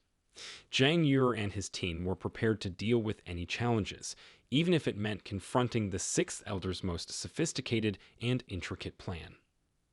And the sixth elder thought gloatingly that she had raised the difficulty level for Yu to pass through the portal. She was curious to see how he would get through it without begging her for help. The team of 3, including Zhang Yu, Lin Shani, and the fatty disciple, found themselves in a state of confusion and anxiety, as if they were aboard a plane in distress. None of them could understand what was going on or the reasons for this unusual situation. The girl, realizing her role in the team, explained that this was the result of a barrier in the Foundation stage. She pointed to the sixth elder, implying that she was the source of these unusual and confusing events. It was clear that the sixth elder was not sitting idle and was up to something on purpose. All three looked at the sixth elder with mixed feelings. She was a person of fear and anxiety, but at the same time they realized that her actions could have an important meaning and purpose in their journey. They realized that they were facing a challenge, and that their ability to overcome this barrier would determine their continued progress and success in achieving their goals. Their team was in a state of confusion and uncertainty, not knowing how to overcome this barrier and what awaited them next. However, they realized that the sixth elder had an important role to play in this situation, and they had to find a way to deal with the challenges she had thrown at them. This was the moment when their unity and determination were put to a serious test. When Yer heard the sixth elder's words, he felt a jolt of consciousness and realized that he had suffered the consequences of his actions. As he unraveled the mystery, he realized that the elder had purposely arranged all of this to avenge his humiliation. He realized that his desire to publicly humiliate the elder had led to serious consequences. If he had asked for cultivation resources, or even the sect's secret treasures, she wouldn't have refused him. But he had decided to humiliate her in public for the sake of momentary pleasure, and now that she was in charge of opening the secret realm, he wouldn't be able to enter it. He now realized it was a mistake and it had backfired on him. Now that the elder was responsible for opening the secret realm, Yer realized that he had lost his opportunity to enter there. He realized that the only way forward is to learn from his mistakes and seek reconciliation and correction of the mistakes made. Yer turned to the elder and said, "Does she really think he wants her resources and treasures?" In his eyes, in the eyes of a true genius, these treasures are worthless. She replied, "How does he have the nerve to claim he's a genius, since he can't enter the secret realm?" When the fat man intervened in the conversation, his words sounded loud and harsh, reflecting his worry and dissatisfaction. He suggested that if they couldn't enter the secret realm, they had already lost everything they had.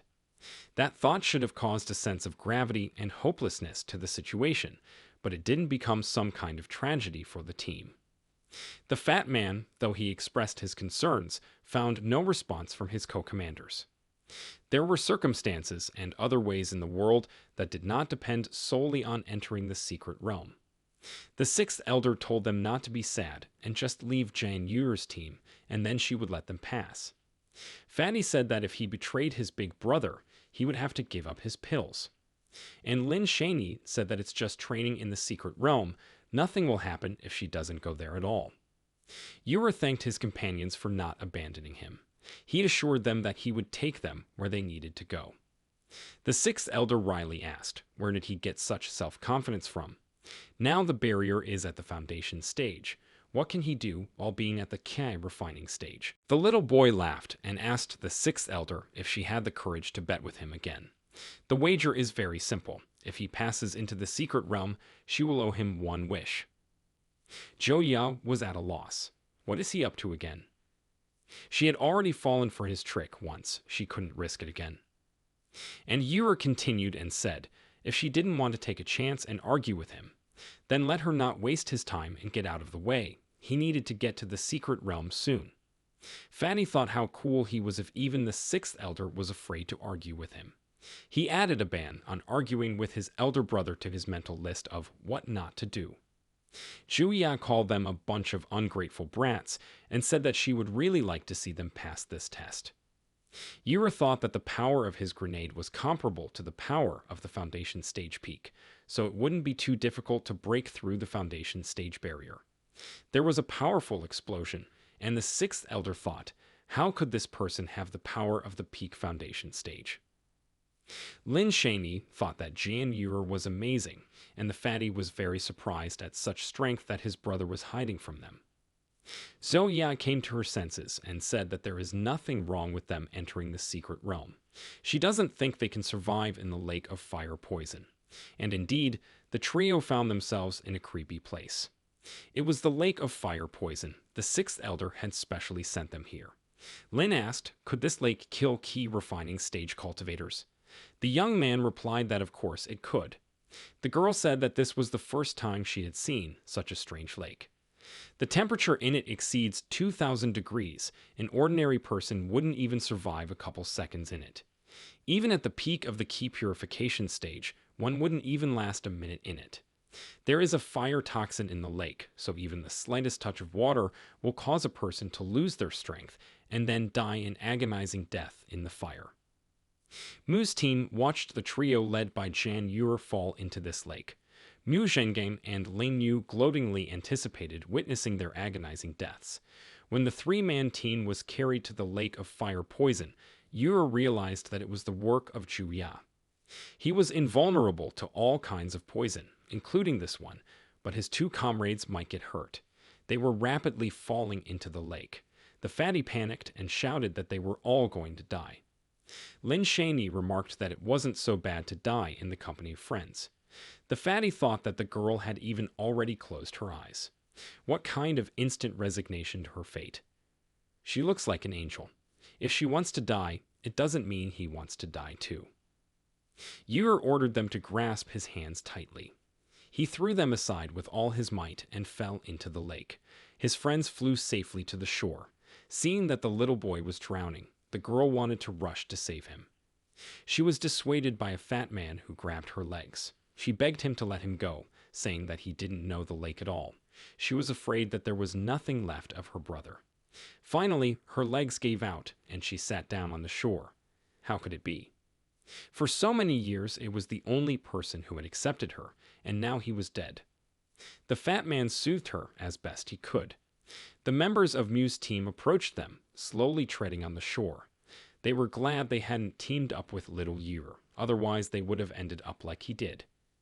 He had just assembled his team, and he was already dead. What loser. Maybe he thought he could survive with so many pills. Could it be that he ate the spiritual energy pills at the last moment to resist the poison? Lin Shan was unwavering in her faith and hope, despite the warnings of those around her. She had been in the sect for a long time and knew about the power of the lake. She had been told not to be deceived, not to have any illusions of possible success against the sinister power of this place. However, Lin Shan carried an unwavering confidence in her brother's strength. In a calm voice, she replied that while she recognizes the power and danger of the lake, she also firmly believes in Yur. She was certain that he had unique strength and abilities capable of performing a miracle. Her faith in him was unwavering and penetrated every cell. Mu Zhengang told her that this person had humiliated his master. Since she was so sure that he was alive, he was willing to make a bet with her too. Fatty thought that everyone who bet against his brother was bound to lose. This shows that his trump card is so strong that even the sect elders can't surpass it. Although this time the bet is not directly made, but they are still arguing over it. The girl replied to Mu Zhengbing that she would give it a try. The sixth elder's disciple proposed a bet where the loser would voluntarily become a resource for the other's cultivation, and he thought that this girl used to be called a jade iceberg. We must seize the opportunity to suck her dry. While the girl was pondering, Mu assumed that she too doubted that Yur had survived. But then the fatty suddenly stepped forward and proposed to make such a bet with him. Thinking that the brother is not ordinary, he is good at such things, so he has a good chance of winning. Mu Zhengang stared at him in disgust and asked why he was betting on him. Fatty said that if he lost, Mu could take to cultivating him. The fat man wailed, "Isn't he worthy of cultivation? Or is his insufficient face beautiful to him? Will he argue or not? Or does he only argue with models?" The one replied to shut up or he would get sick of it. The girl raised her voice and said that she was willing to make a bet. However, the punishment for losing would be different, for she was not as disgusting as Mu and his master. If he loses, he will give her the 200,000 spiritual pills that Zhu Ya gave him. Mu Zhengang agreed. That's when the fat man stepped in. He said, what was the point of playing with just the two of them? He realized that in a situation where the stakes were high, playing just the two of them was impractical. The fatty, paying tribute to his confident character, called out to the rest of Mu Zhengging's team to place their bets. The team members accepted the challenge without hesitation and immediately started betting. Some of them, however, could not help but ask the question, how can you bet in such a losing situation? They had no doubts about success and did not risk their resources. The result was obvious. The stakes ranged from 3 spiritual pills to 10 spiritual pills. Each team member expressed their confidence in victory or their doubt as they pondered the cost of their participation in this high-profile controversy. The surrounding observers couldn't resist the earning opportunity and the lust for a rise in status. Huge numbers of people jostled and shouted as they placed their bets. A veritable huddle formed near the lake, where people eagerly awaited the results and dreamed of potential winnings. The fat man, to maintain order, shouted at people and asked them to come up one by one to place their bets. Controversy and excitement filled the air around the Lake of Fire. An initially winnable situation led to an incredible explosion of energy and tension, where everyone hoped for luck and dreamed of a big win. At this very moment, the system informed Ure that he had received 200,000 dragon energy points for the damage from the lake's fire poison. The system also congratulated him for accumulating 1 million dragon energy points and activating a special ability called Beast Taming. The system reported that the more powerful the beast he controlled, the more energy he would need. Ure thought about the fact that with this ability, he would be able to go through the forest of demonic beasts. He also thought about the fact that he had been lingering at the bottom of the lake, and it was time to resurface. The shore, meanwhile, had darkened dramatically. The waters of the lake came into motion. Zhang Ure saw the legendary fire poison serpent. He had heard elder brother Zhe Yun mention that this serpent was the strongest demonic beast outside the Rongyan's secret realm, its strength comparable to the peak of the Foundation stage. It just so happened that he had just mastered the technique of taming demonic beasts, and he hadn't tested it yet. Now was the time to do so. He activated the beast taming technique and excitedly thought that he would soon have a beast at the peak of the Foundation stage. It would become the coolest one in the Yuan-Chu Holy Land. Here the system reported that it failed to use the beast taming technique skill.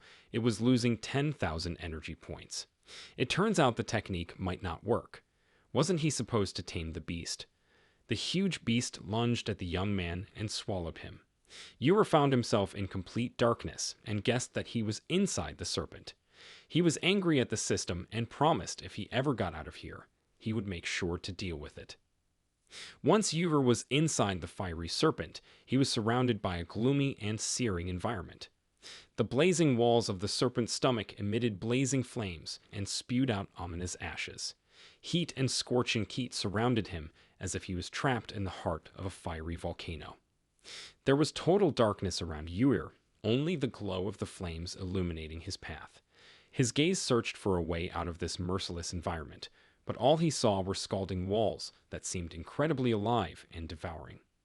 Instead of giving in to panic, Ure gathered his will into a fist and accepted the challenge. He knew that only those who could overcome this hell and conquer their own fears would survive. Then he thought it was time to have some fun. Since that snake had swallowed him, let him not blame him for knocking him up. There was a grenade volley, and the little guy was free. He immediately got into a fight with the snake. On the shore of the Lake of Fire, the people watched in alarm and horror as its waters played out. The roars and hisses, like a snake's whistle, echoed through the air as if a snake of fiery venom had decided to awaken. There was something incomprehensible and mystical about this swollen tumult. Rumors spread among those around them. Some said they had heard cursed whispers about a serpent of fiery poison living in the heart of the lake. They speculated that it was the source of the raging waves and murky water.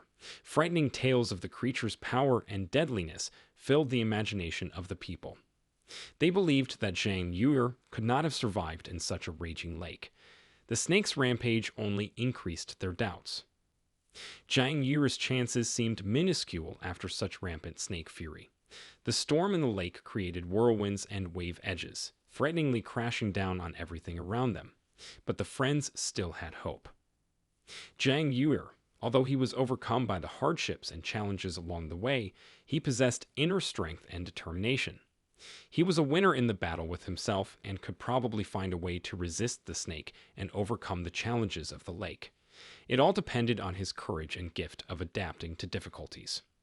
Although the fear and unpredictability of the lake sowed doubts in the hearts of the fatty and Lin Shanyi, hope for Zhang Yuer and his ability to deal with these trials continued to burn. It was impossible to predict the outcome, but in the impenetrable darkness of possibilities, rays of light could always arise. The fat man asked the girl if she thought her older brother could really die. She replied that he would be fine. Mu Zhengang told them that it had already been half an hour. Even the sect elders wouldn't be able to endure that much, let alone Zhang Yuer. He informed the girl that she had lost. She belonged to him now. Lin Shanyi did not give up in front of Mu Zhengang, who insisted on his power over her. With confidence and strength in her voice, she turned away from him and told him to get off her back. Her words were imbued with determination and intransigence. However, Mu Zhengang was angered by Lin Shanyi's resistance. He shouted in rage, claiming that she could not backtrack now, that she was bound to obey his will and wishes. But Lin Shanyi was unwavering. With burning eyes and proud posture, she said that even if it cost her life, she would not let a vile jerk like Mu Zhengang go unpunished. She wasn't afraid to face him even if it meant sacrificing herself. With a strong-willed effort, Lin Shanyi turned towards the lake, facing the dead Zhang Yuer. Words imbued with bitterness and determination burst from her chest. She turned to Zhang Yuer, who had saved her life but was unable to survive himself. She said that following his example, she was willing to follow him even if it meant death. She was willing to sacrifice her life to confront Mu Zhengang and not let him go unpunished for his atrocities. She made the decision to defy his cruelty and carry her fight even across the border of death. Mu said that it's not that simple, and there's no way for her to get out of this situation. He won't stand by and watch. It was better to let her go to him voluntarily. He wanted to prevent the girl from committing suicide with all his might. Lin Shanyi said that she might not be as strong as him, but if she wanted to die, she didn't think he would be able to stop her. Mu Zhengang said that she misunderstood him. He doesn't care if she dies or not. He just doesn't want her to die in the lake of fire poison. What he means is that a dead woman is still a woman for 40 minutes. She lunged at him, intending to kill the bastard. However, he laughed and knocked her to the ground. Mu said happily, Mu Zhengang finally put Lin Shanyi in her place. Her master is a traitor, and she herself is no good, so she deserves to be treated like this. People around here said everything worked out well. Zhang Yuer is dead, and Puffy owes them money. Mu wanted to immediately use violence on the girl, but a fat man named Qin Ka bravely rushed to Lin Shanyi's aid. He told Mu Zhengang that he was on the same team with her and couldn't allow her to be dishonored. Mu became indignant and said, how dare he meddle in his affairs? Does he think his association with the Holy Master means anything? Junka said that this was the battlefield of the secret realm, not the Holy Land, and if he mistreated his fellow disciples, the Saint Master would definitely not spare him. And Mu replied that Saint Master had always said that unless you killed someone within the sect, you wouldn't be able to escape your own death, even when you arrived at the battlefield of the Holy Land. Moreover, he only asked her to be his cultivation vessel. He didn't say that he would kill her. So, let her relax and enjoy herself. Suddenly, a fiery whirlwind flew over the lake of fire poison. Everyone thought there was something wrong with the lake. Why did it start erupting lava?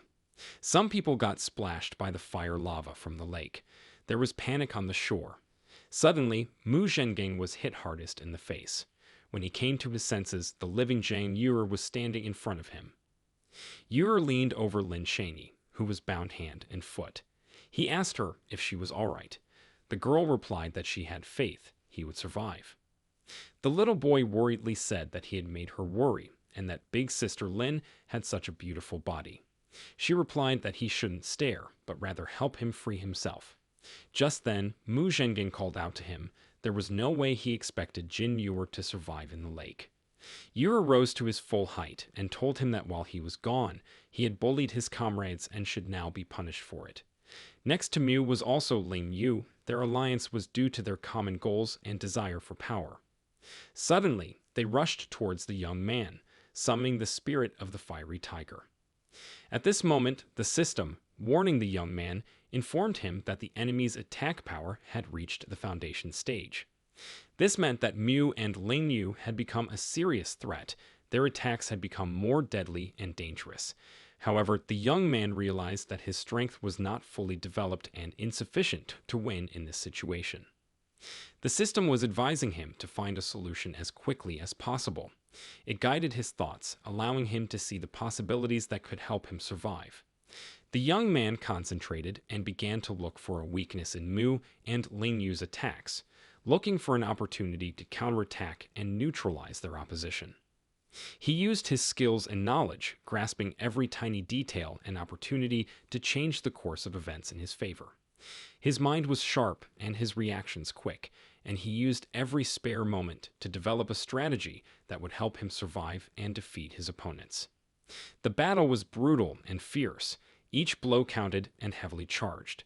The young man continued to apply his knowledge and skills, trying to overcome the superior strength of his opponents.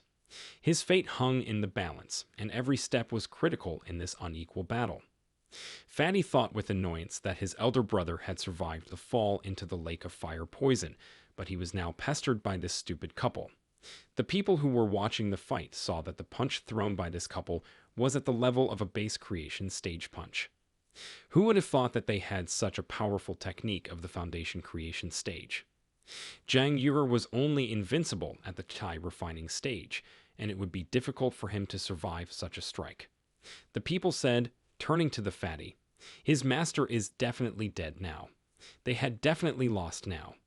They demanded the 1,000 pills of spiritual energy that the young man had given him. They are doing this for his own good. Without the protection of a master, they would kill him if they found out he had that many pills. The fatty replied that Big Brother was still alive. Mu and Lin Yu have received secret techniques from the master, and their strength has reached the middle foundation stage.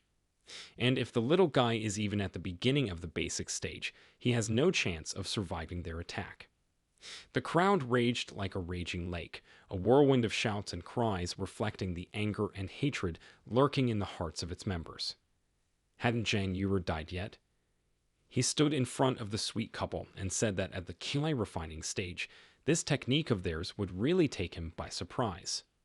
Mu Zhengang and Lin Yu were like dark figures moving in the darkness. Their thoughts and intentions roaming in their heads were imbued with lust for revenge and power. All of their aspirations were focused on how to destroy and capture their victim, Zhang Yure. The fiery reflections on the faces of those present in the crowd reflected both the blazing passion and devotion to Mu Zhengang and the ravenous intolerance for blood. But in this picture, there were also those who doubted, who looked at what was happening with distrust and anxiety. However, their voices were drowned in the noise of the crowd, their concerns and warnings drowned out by the avalanche of emotion and fanaticism. The fate of Zhang Yure and his comrades hung in the balance. A new clash between him and Mu Zhengang was an inevitable and irresolvable contradiction. The stakes were high, and every move, every decision carried unpredictability and danger. The fatty and the girl, seeing Yure's steadfastness and determination, felt joy and elation. They couldn't help but feel a sense of admiration for his invincibility and strength. The fat man, with a wide smile on his face, exclaimed admiringly that their brother was invincible. His strength and determination knew no bounds. He is able to cope with any difficulty. Fatty and the girl felt elated and deeply confident in their decision to join Yuru. Mu had to agree, but he said that all his exertions were in vain.